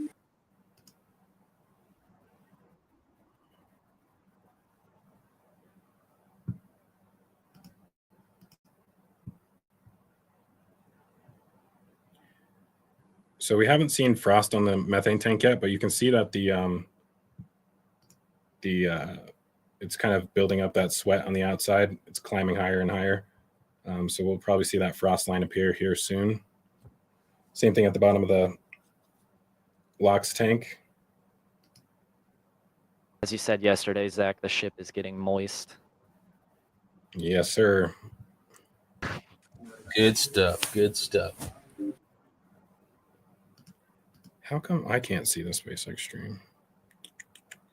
Okay, That there is we go. currently the biggest threat to a launch today, as we're at about 70% probability of violation to liftoff. So on the SpaceX broadcast, they're saying that there's about a 70% chance of violation of weather. So today's objective, the odds are against us today. look pretty similar to Let's keep a close eye and see what's going on. the last several launches. We're planning to deploy Starlink simulator satellites and fly a whole range of experiments during Starship's re-entry, really trying to test the limits of its heat shield, the flaps, learn as We're working out a couple of audio issues on the SpaceX feed, so bear with us just a moment.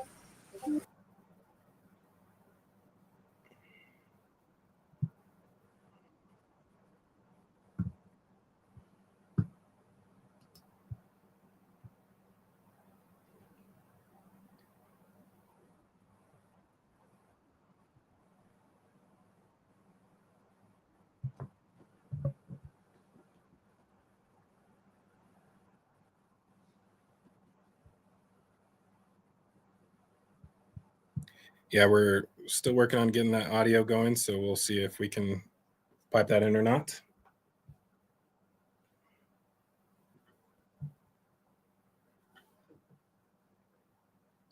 made, but this isn't on the radar for every.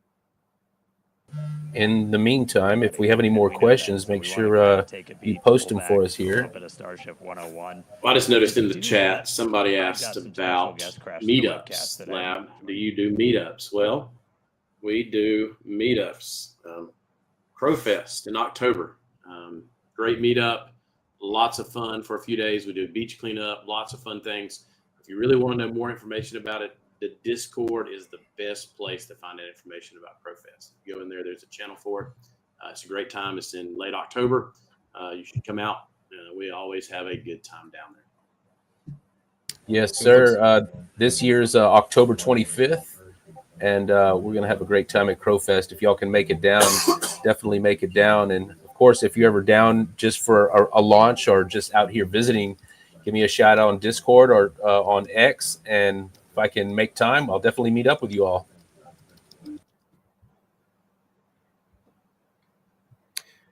So we do have some engine chill starting on the ship currently.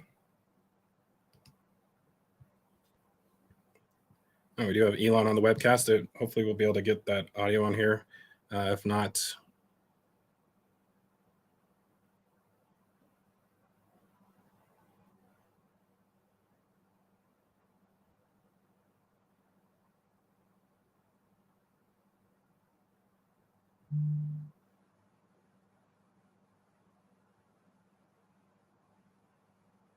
how is Elon posting when he's on the stream? The one where we are not. And we're doing it all pretty unique location. I mean, the pad's behind us. We got rocket on the tower. We got another Scheduled tower right there. tweets, We're sitting or inside Star What do Factory. you call And, I mean, it wasn't like this Scheduled X for posts. very long. This is all pretty brand new. Yeah, I think we moved Starship here in about the early Could be part that, of 2019. or he's just so we've got been his phone coming under that little entire table. time and seeing the site evolve from a double wide trailer and High a tent where we probability built of that. Starhopper to the first suborbital test Yeah, flights. these are some pretty Now cool we views have right here of behind us the two towers for the first time. Star as Factory, we build towards the first. the new office building. Wonder if they'll show us some interiors. Is that live?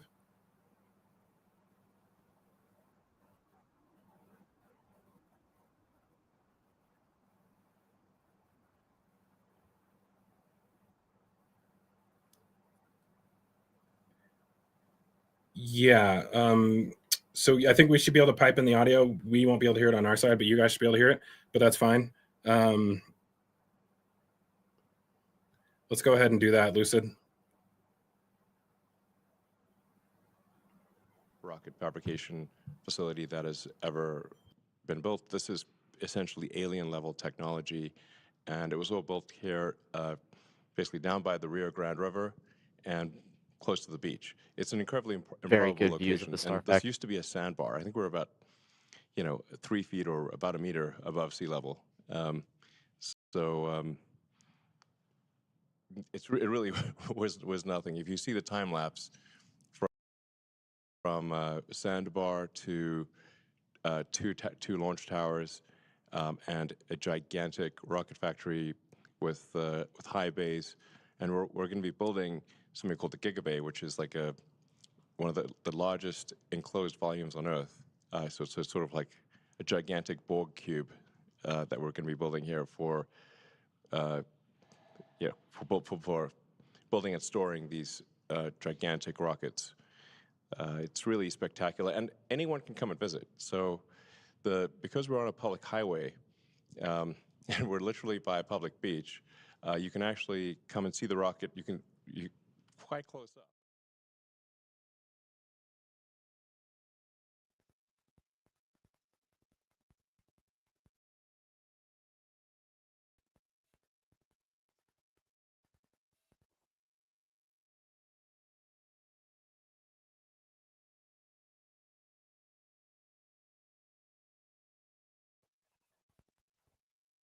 All righty. Well, while we wait for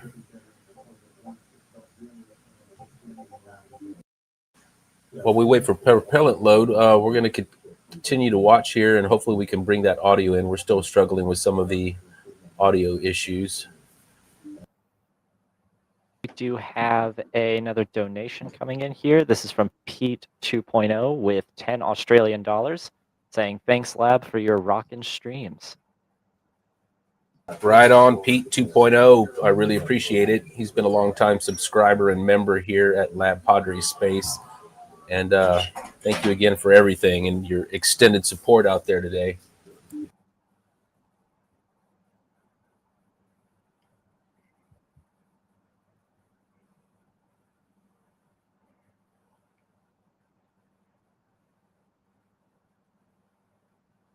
Starting to see those clouds roll in now. Yeah. Yeah. Kind of interesting to me with such a low chance of a launch today that they're going ahead with prop load. But Think calm thoughts. That's I think right. they're going to try and push it as quick as they can. We're right under 35 minutes till T-0.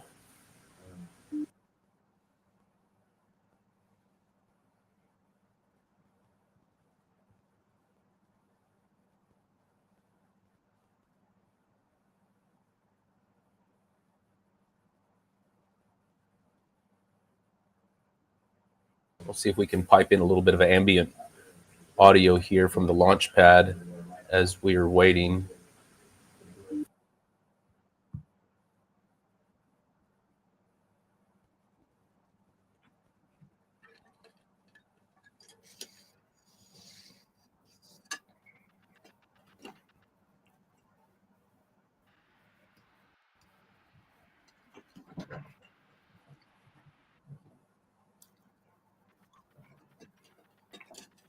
This sapphire view has always been one of the best views we've had from about 5.5 miles away on South Padre Island.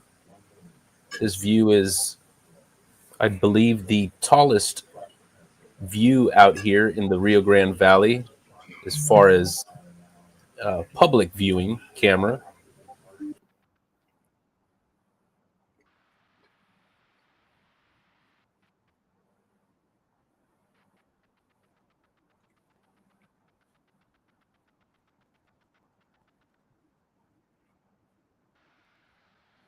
Those frost lines are steadily creeping up, so we're getting closer and closer here. Yeah, I really like the view from SpaceX because you can see all of that, the active venting from the tank farm a little bit better, having that aerial view. And yeah, the really awesome thing that they did over the last few years was to dramatically improve the propellant loading time. So I think when they first started, it was about 90 minutes for flights 1 and 2, and then after that, it's dramatically improved. They're now able to load propellant in about 45 minutes, as y'all can see here by the countdown clock, obviously. But that should actually be even faster on Pad B. So based on just these, the amount of pumps they have, which in the other view from rover cam, you can actually see all the pumps in the front. They have, I think, about 40% more pump capacity. It should improve, I think, propellant loading time to about 30 minutes, if not slightly faster. So that's going to be really crazy, and that'll basically make it so that, in events like this, when you have weather rolling in, you can potentially load so fast that the weather doesn't even have a chance to roll through. So Real quick, just want to thank Terry Pavlik for the $50 super chat. Right on, Terry. Really appreciate that.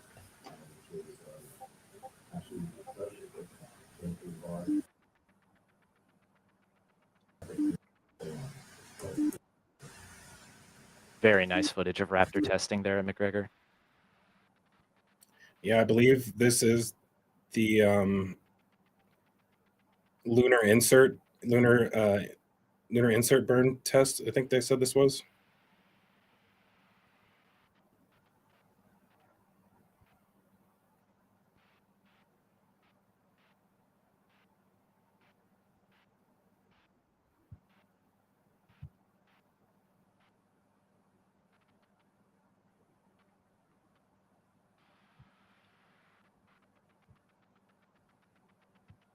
Yeah, this is looking at the radar. I feel like we're probably looking good, in my opinion.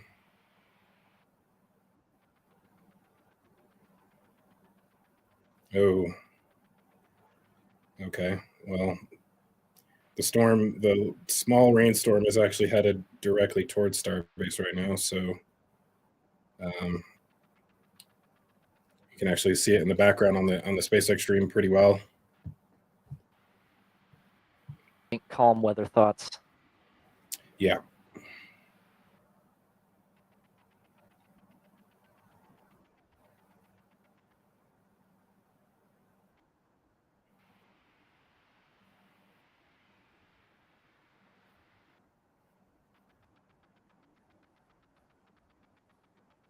Yeah. So when we just so everybody knows, when we do get closer to launch, we're gonna cut away from the SpaceX stream for a little bit because the times won't sync up. So we'll show the LabPadre cams for launch because I think it'll actually be like 15 to 30 seconds earlier than what is shown on the SpaceX stream. Which I guess for y'all will be an even greater delay. How much? I don't know how much delay we have in between.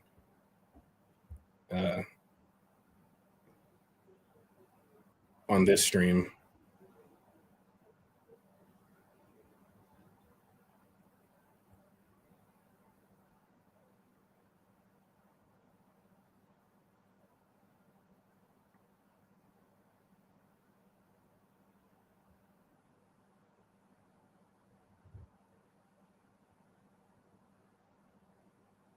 Nice. Looks like labs out there zooming in on that launch site view. That's really cool. Looks like I think Raptor chill on the booster has started as well. Actually, I don't think so. It hasn't started yet.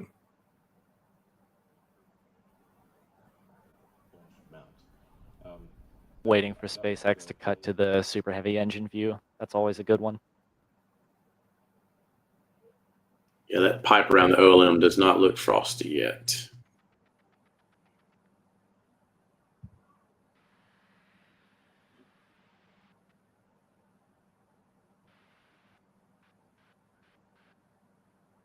So how excited were y'all when they called Booster 12? Like, I woke my family up.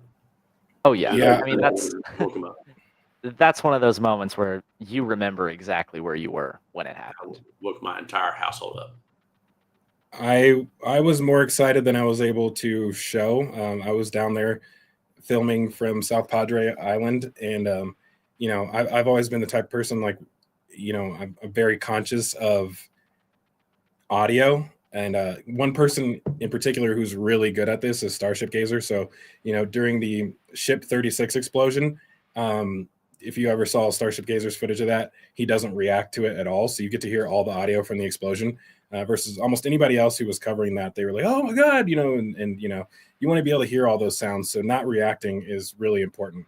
You know, that was one of the things when I was filming it down in South Padre Island. I was really focused on just tracking it and keeping everything in perfect alignment and then having clean audio. So I didn't get to react to it, but inside I was, you know, pretty ecstatic.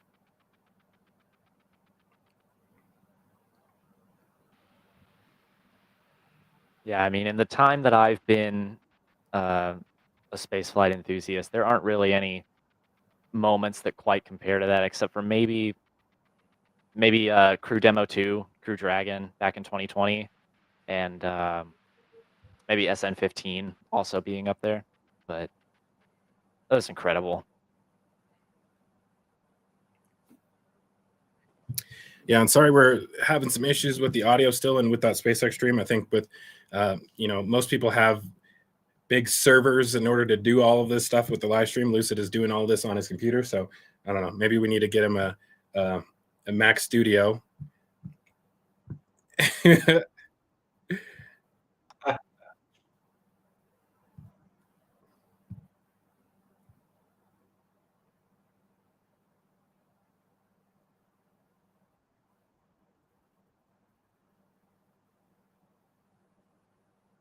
Oh, wow. Now they're showing some animations of the ship catch. That looks crazy. That is That that's flip incredible angle looking. is scary.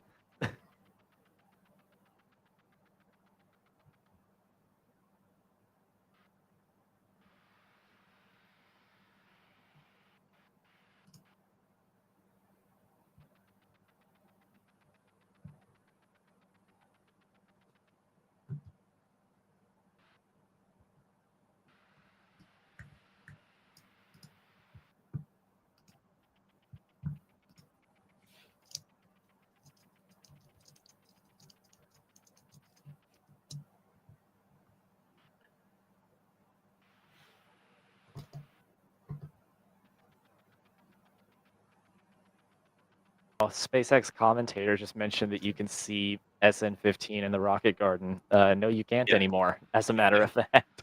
Yeah. Those of you watching our stream, SN15 is dead. It's gone.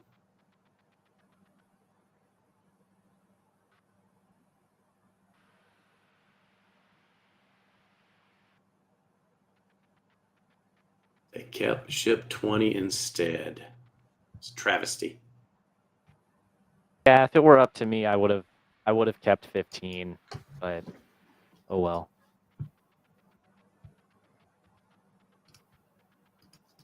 Yeah, that was the magic maker right there. The first full on land.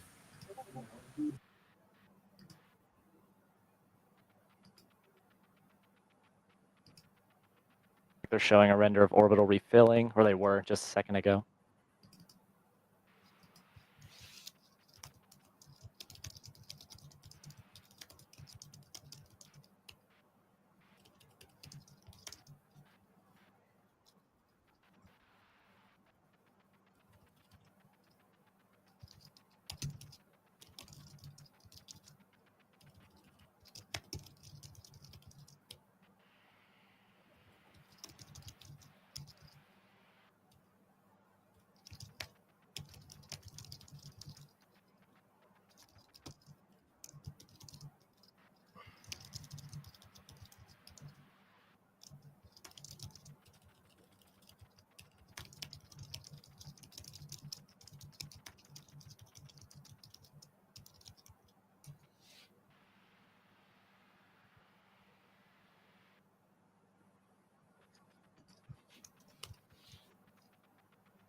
So Zach, I have a question for you because you are the ground zero guy.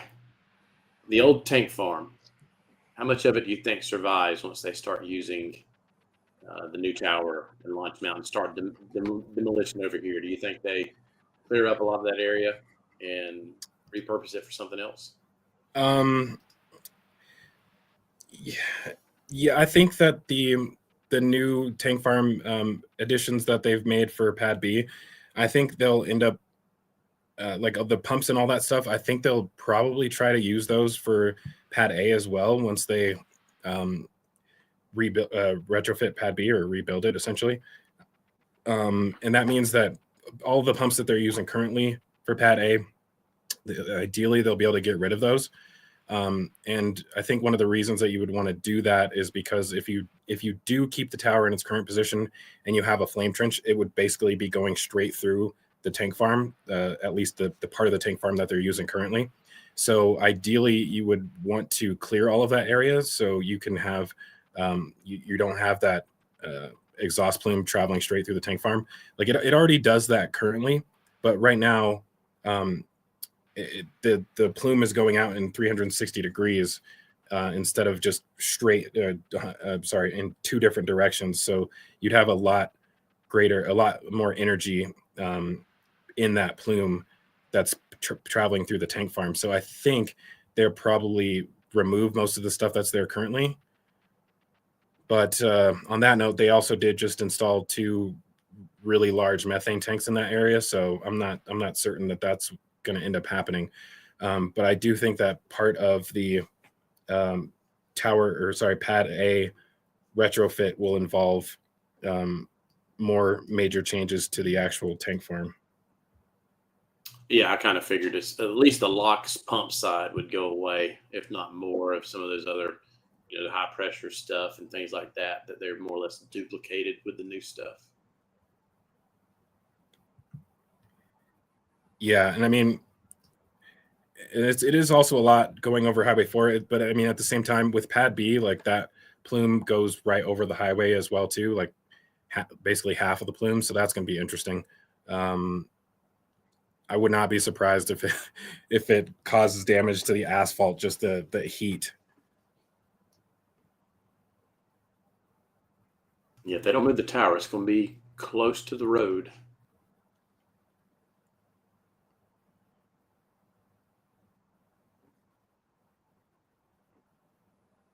Less than half an hour.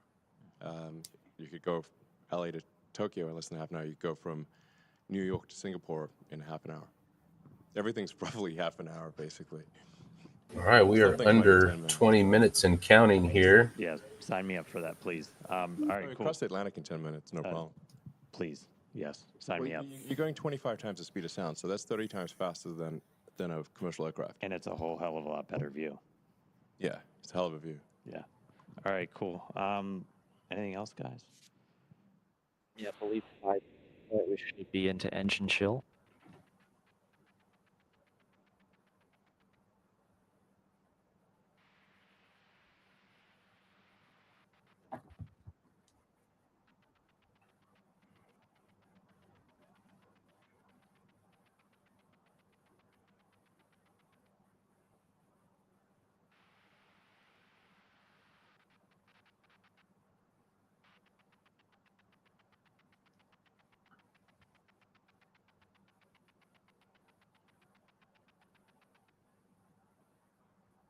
I saw a couple of other super chats come in earlier that didn't come on screen. We had a Peter on Venmo. I'm not sure if I mentioned that one earlier. I appreciate your extended support, Peter. And then we also had, who was that there? Jeffrey, also donating on Venmo. Thank you for your extended support, Jeffrey.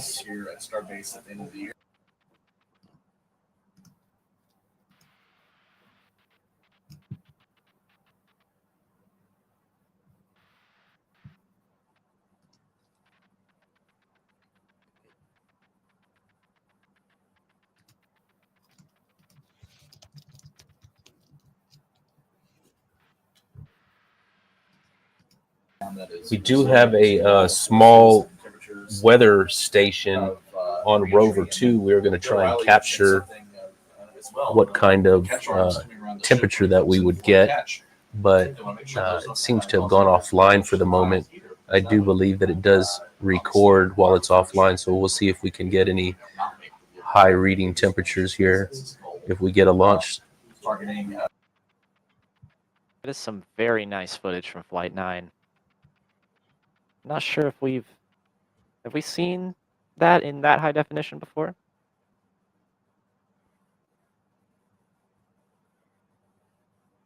It looks familiar, but not sure. There was a couple of shots there that didn't look familiar to me.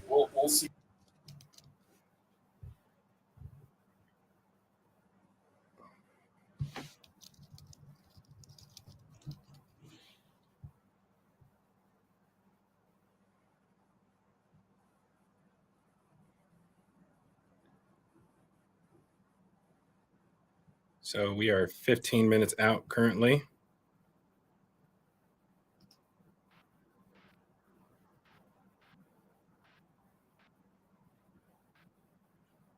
I'm looking at some of the audio levels on Rover 2, and it's definitely gotten a lot louder in the past 30 minutes. So I'm going to go ahead and lower those levels. If you're watching on the solo Rover 2 stream, we'll try not to blow your ears out.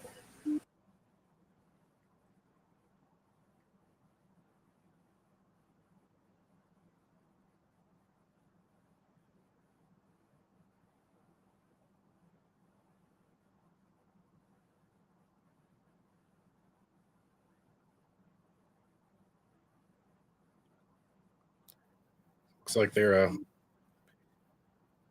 getting into explaining what happened with Ship 36, but I think we're ahead on this stream, so. Yes, we should be hearing that here in a little bit. And again, the way they got there was to launch, learn, and repeat. All right. So that wasn't the only thing that happened while getting ready for Flight 10. If you followed along, Ship 36, which was originally supposed to fly on Flight 10, experienced a major anomaly during a static fire test at our Massey's test site. It was in the process of loading all of its cryogenic propellant to do a 6-engine static fire when we had a sudden energetic event that resulted in the complete loss of the Starship, and we damaged the immediate area surrounding the stand out there at Massey's. The most likely root cause was identified as undetectable or under-screen damage That's to a some nice composite footage. overwrapped pressure vessel, or COPV, in Starship's payload bay section. To address this probable cause, we're operating the COPVs on Starship at a lower pressure and also implemented additional proofs and inspection methods. Meanwhile, though, keep our launch schedule up, got to keep testing. The team was able to pivot and use the launch pad, the one we're on today, to do ship static fire tests. It was the first time we've ever done that. I can see on the stream now the ring wall stand that they modified for the launch mount. These are some cool views that they didn't share previously. Where we used a transport ring to mount the ship, routed a whole bunch of extra hoses and everything to load propellants. They knocked that out in just a matter of weeks, where we had 2 static fires on the orbital mount. Yeah, very impressive turnaround there, getting to these static fires. These static fires gave us the data we needed to progress to launch and are a prime example of our engineer and technician teams working to build creative solutions to keep us charging forward to eventually bring Starship online. And even while doing all of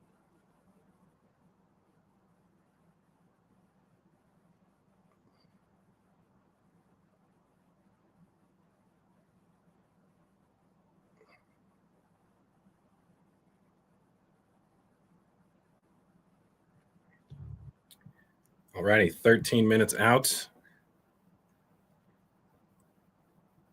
It seems like it feels like the loading on the booster is slower than normal.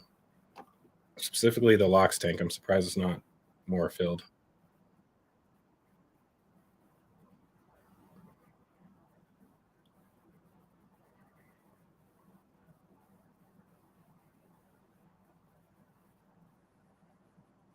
Some cool images or views from that Tesla diner in California.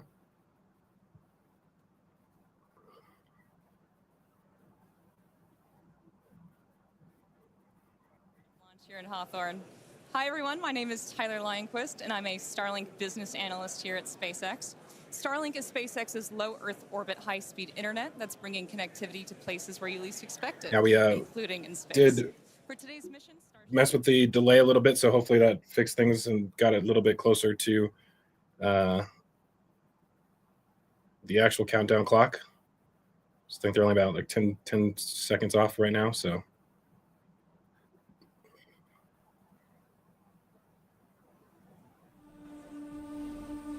What a lot of people might not Yeah, realize. I'm really excited for this. I'm hoping actually we get some cool views if they make it to the point where they're able to do the Starlink deployment test.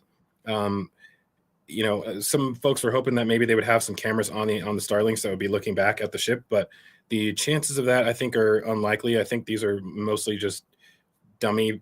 Well, they are dummy satellites, but I don't think they'll have any kind of actual comms hardware on them, so they would need to actually be able to communicate back with the ship, basically send that video signal back at like a relay. So I think that if any of the views that we would get would come directly from the ship instead of the satellites, but either way, if we reach that point, it's going to be pretty awesome. I see the range helicopter out there right now. Yeah, they've been swooping around back and forth for a while now.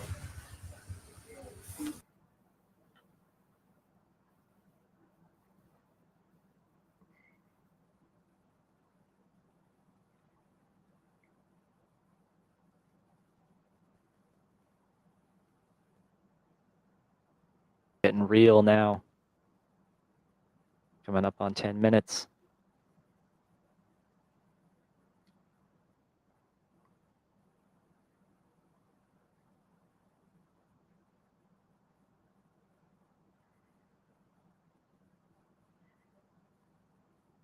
It's pretty cool footage showing the Starlink manufacturing process.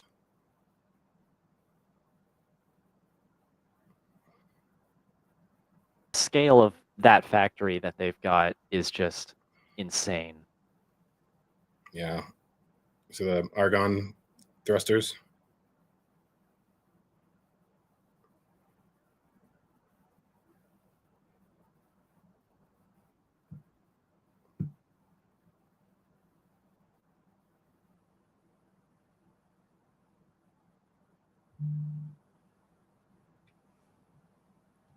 All right, 9 minutes and 50 seconds.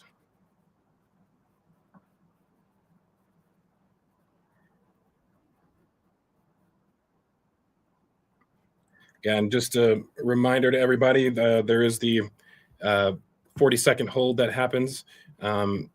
So where they actually decide if they're go for launch. So that will be our final time where we're able to determine whether or not the launch is going to go down today. So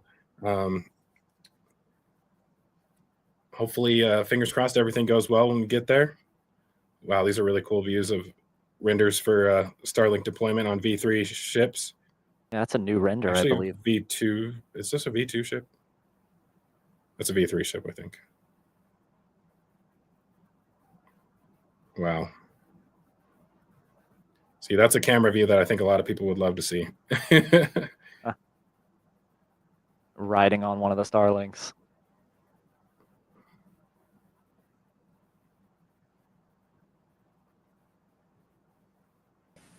Zach, if you don't mind, I know you got your hands full with all the different camera views. If you don't mind tracking on Rover 2. Oh boy, for the little bit that we get. I mean, it's going to go out of sight really quick with the clouds, but if you can I will attempt. I'm not the greatest. I may just ruin the whole view. We'll see.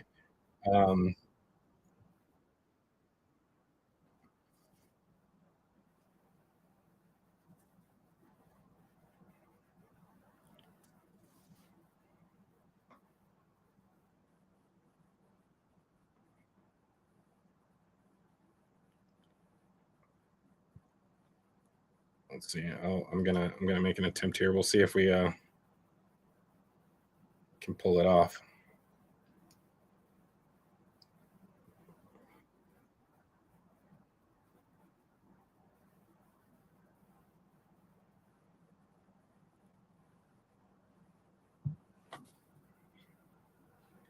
All right. I'm kind of curious in the chat what you guys think we're going to see today. What's your opinions, percentage of likelihood that we're going to make it to re-entry? So I guess just throw your guesses in the chat, like between 1 and 10, I guess, for chances of success of making it all the way to re-entry.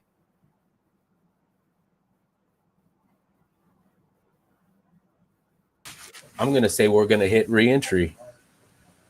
I think we will. I'm all in. To re-entry is one thing. Through re-entry is another. Yeah. Through re-entry or tumbling. I'm all in that we're going to land in the water.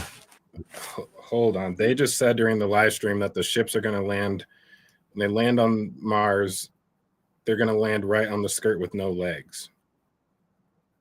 Oh, wow. Showing legs.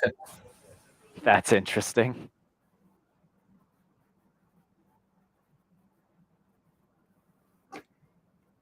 I see a lot of 80s and 8s and 7s in the chat. I see a 100 at least. I believe if it does make it to re-entry and it's in a stable attitude, I trust that the new flaps and the TPS will handle themselves. I think we could get to a landing. Knock on wood.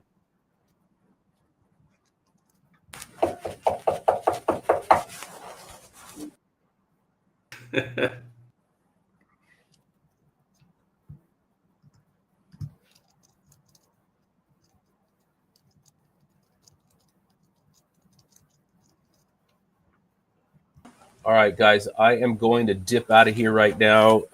We got just about 6 minutes to go here, 5.5 minutes, and I'm going to get on the camera and track while I can for the 10 to 12 seconds that we see it before it goes through the clouds.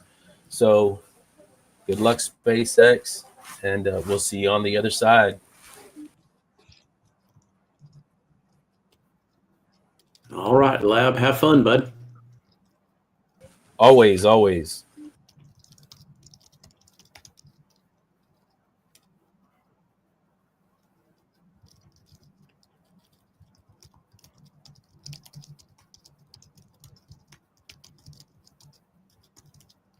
Looks like the ship is close to being full.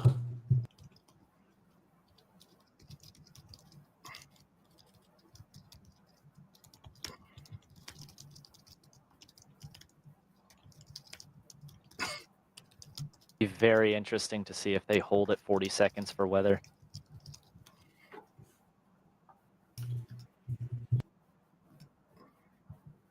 How long can they hold at 40? I'm not sure if they've said. The launch one, they talked about holding at 40 and they gave a number, but then they talked about it later on in another launch and it was a smaller window for holding. I believe those were pertaining to vehicle issues, though, were they not? Yeah, but I would assume that a Oh. hold when it comes to keeping the propellant on board condition probably would be similar. 'Cause that's what Yeah, they I'm were sure there are. talking about, their Yeah, constraints. there are constraints for boil off and such. Yeah. Beautiful view of the looking up on the engines of the booster. See if we'll get some TVC wiggles here. Business end. Nope, no TVC.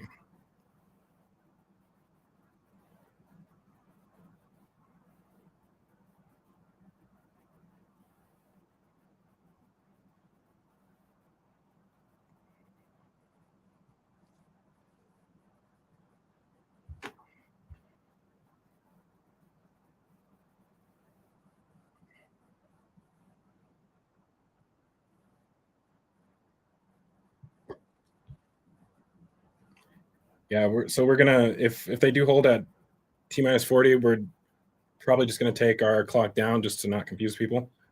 All right, it looks like we just finished up propellant loading on the ship. We see this vent going on the tower now. 2 minutes and 40 seconds.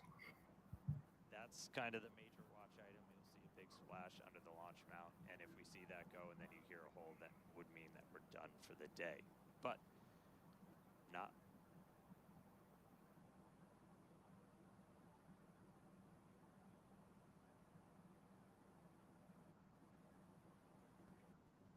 And yeah, I didn't disappear. Sorry, everybody listening in as the flight director for today is going through some of the final checks. We are still As we on the close into 2 minutes here, just squeeze this in real quick. We got a $20 super chat from Joannie. Maybe I pronounced that correctly. Thank you very much. So right now it says that look, they think they said that they're red on the range for weather. So I'm guessing we will see a hold at T-minus 40.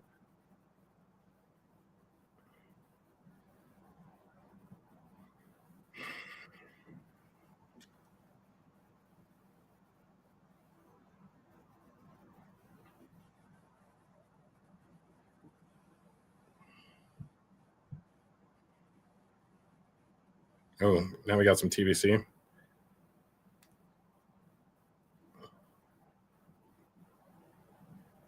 Out on our prop load. Coming up on a minute and 20, we are still red on the range for weather. So at this rate, looking likely we will hold at T-minus 40 to see if we.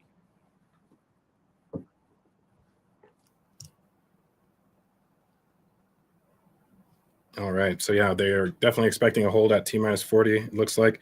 I'm looking at the radar again. Can't really see the clouds on this radar, but the rain at least is not approaching.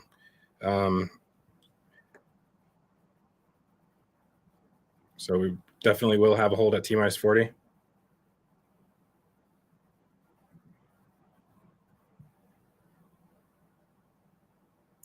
All right, and we are in the hold.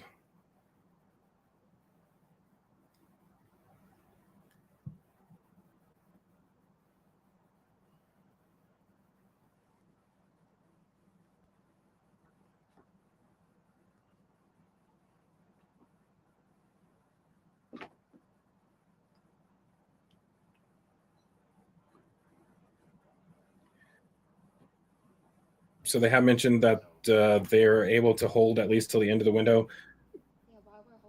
What is when does the window close?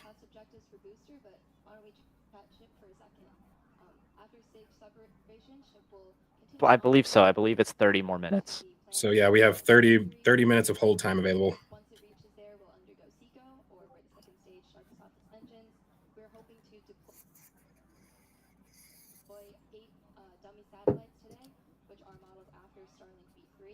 See someone asking in the chat what the radar looks like.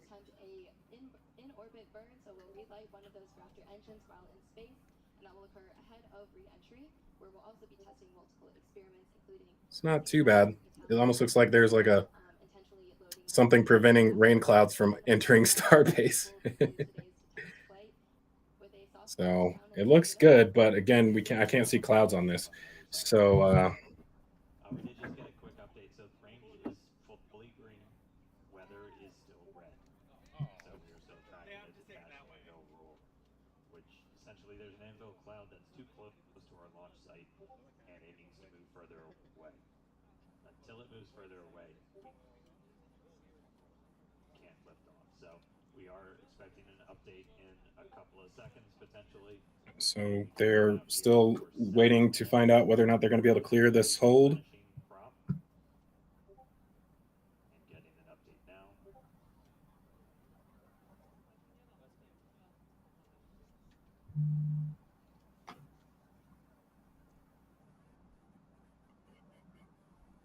we're getting a weather update right now.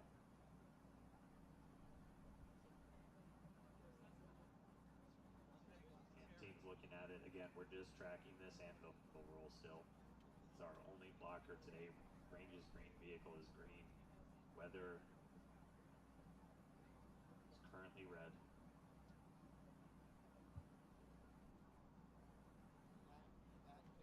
All right, and sad voice coming in. We did just hear that we are still going to be red. So at this point, we are essentially transitioning this to be a wet dress. So wet dress is when we fully onboard the rocket. So we are well, that's no fun. Looks like they're transitioning into a wet dress. Going to abort out, and then we will be done for the day. So sad news, not going to launch today. Weather got in our way, but alrighty, well, that looks like a scrub then. So they talked about the anvil rule on their live stream, and basically that means if there's an anvil cloud, that's a thunderstorm anvil cloud within 10 miles of the launch site, they do not launch.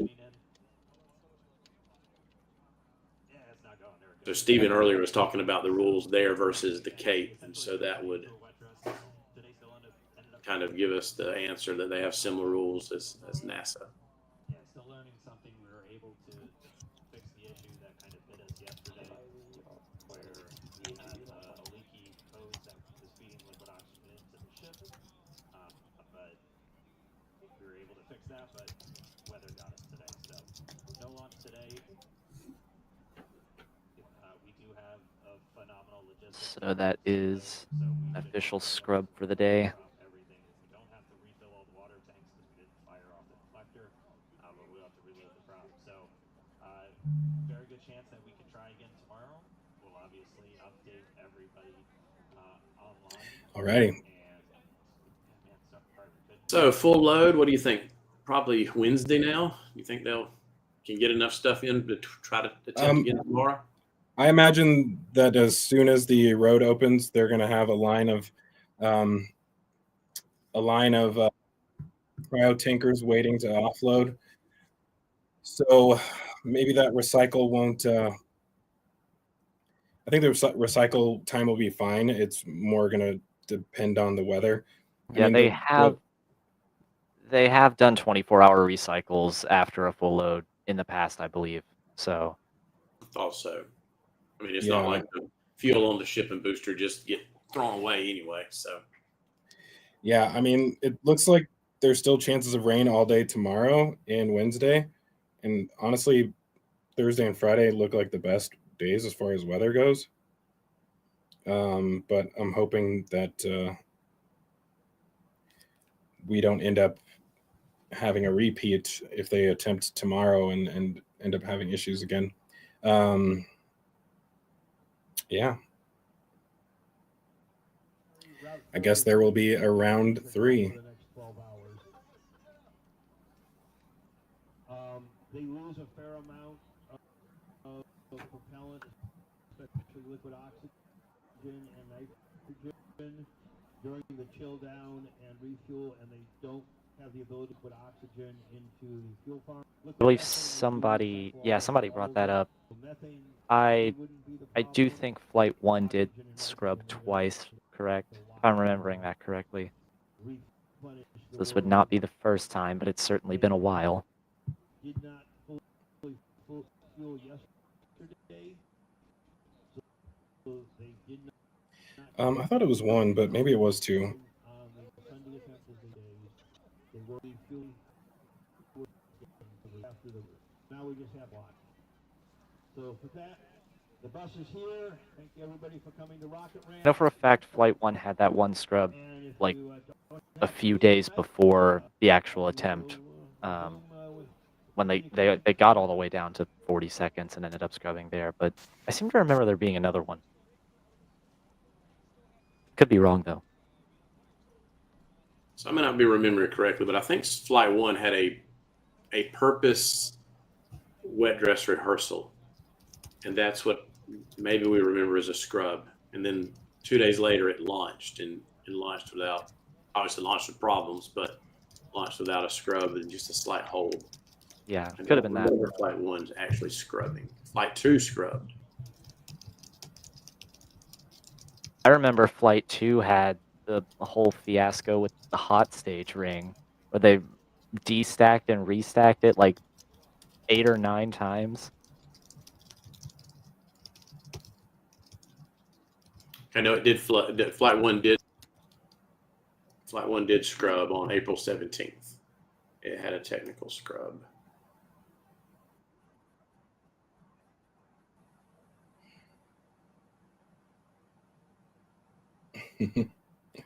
All righty. Thank you, Yeah. Lucas, for the $5.43 donation. Says, thank you, gentlemen, for the excellent hosting. See y'all tomorrow. Hopefully so. Hopefully they can pull off a 24-hour recycle. Yeah, I mean, like I said, I think the weather doesn't necessarily look the greatest tomorrow either. I think it is interesting doing, attempting to go for it when you do have that weather outlook, because it is kind of expensive as far as having to replenish the tank farm and all that stuff. Yeah, I mean, I feel like if they do feel like there's a chance, then they just go for it. And then, you end up in situations like this. But, I would be surprised if they attempt to go tomorrow. I think Wednesday seems more likely in my opinion, but yeah, we will see what they say.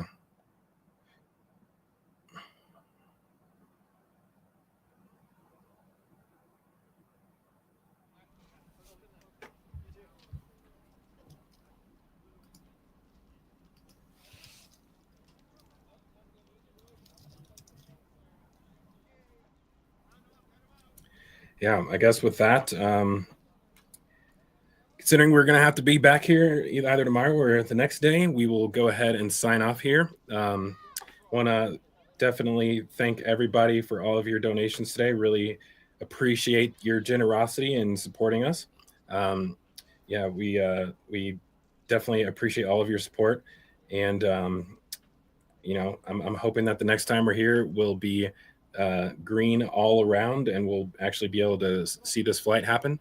I think the good news is that the tanking test was successful. We didn't have any issues like they did yesterday. So they definitely solved the problem there on the ship QD. So, that would have also been unfortunate to have the same thing occur again if that fix didn't work. So, yeah. With that, I will go ahead and pass it off and see y'all on the next attempt. Yep. Hopefully tomorrow it goes much better. Thanks again for everyone and just all the support. And hopefully we'll see this thing take off tomorrow or Wednesday. Yeah, thank you all, of course, for your support throughout the day, for tuning in, and maybe third time will be the charm for Flight 10 here.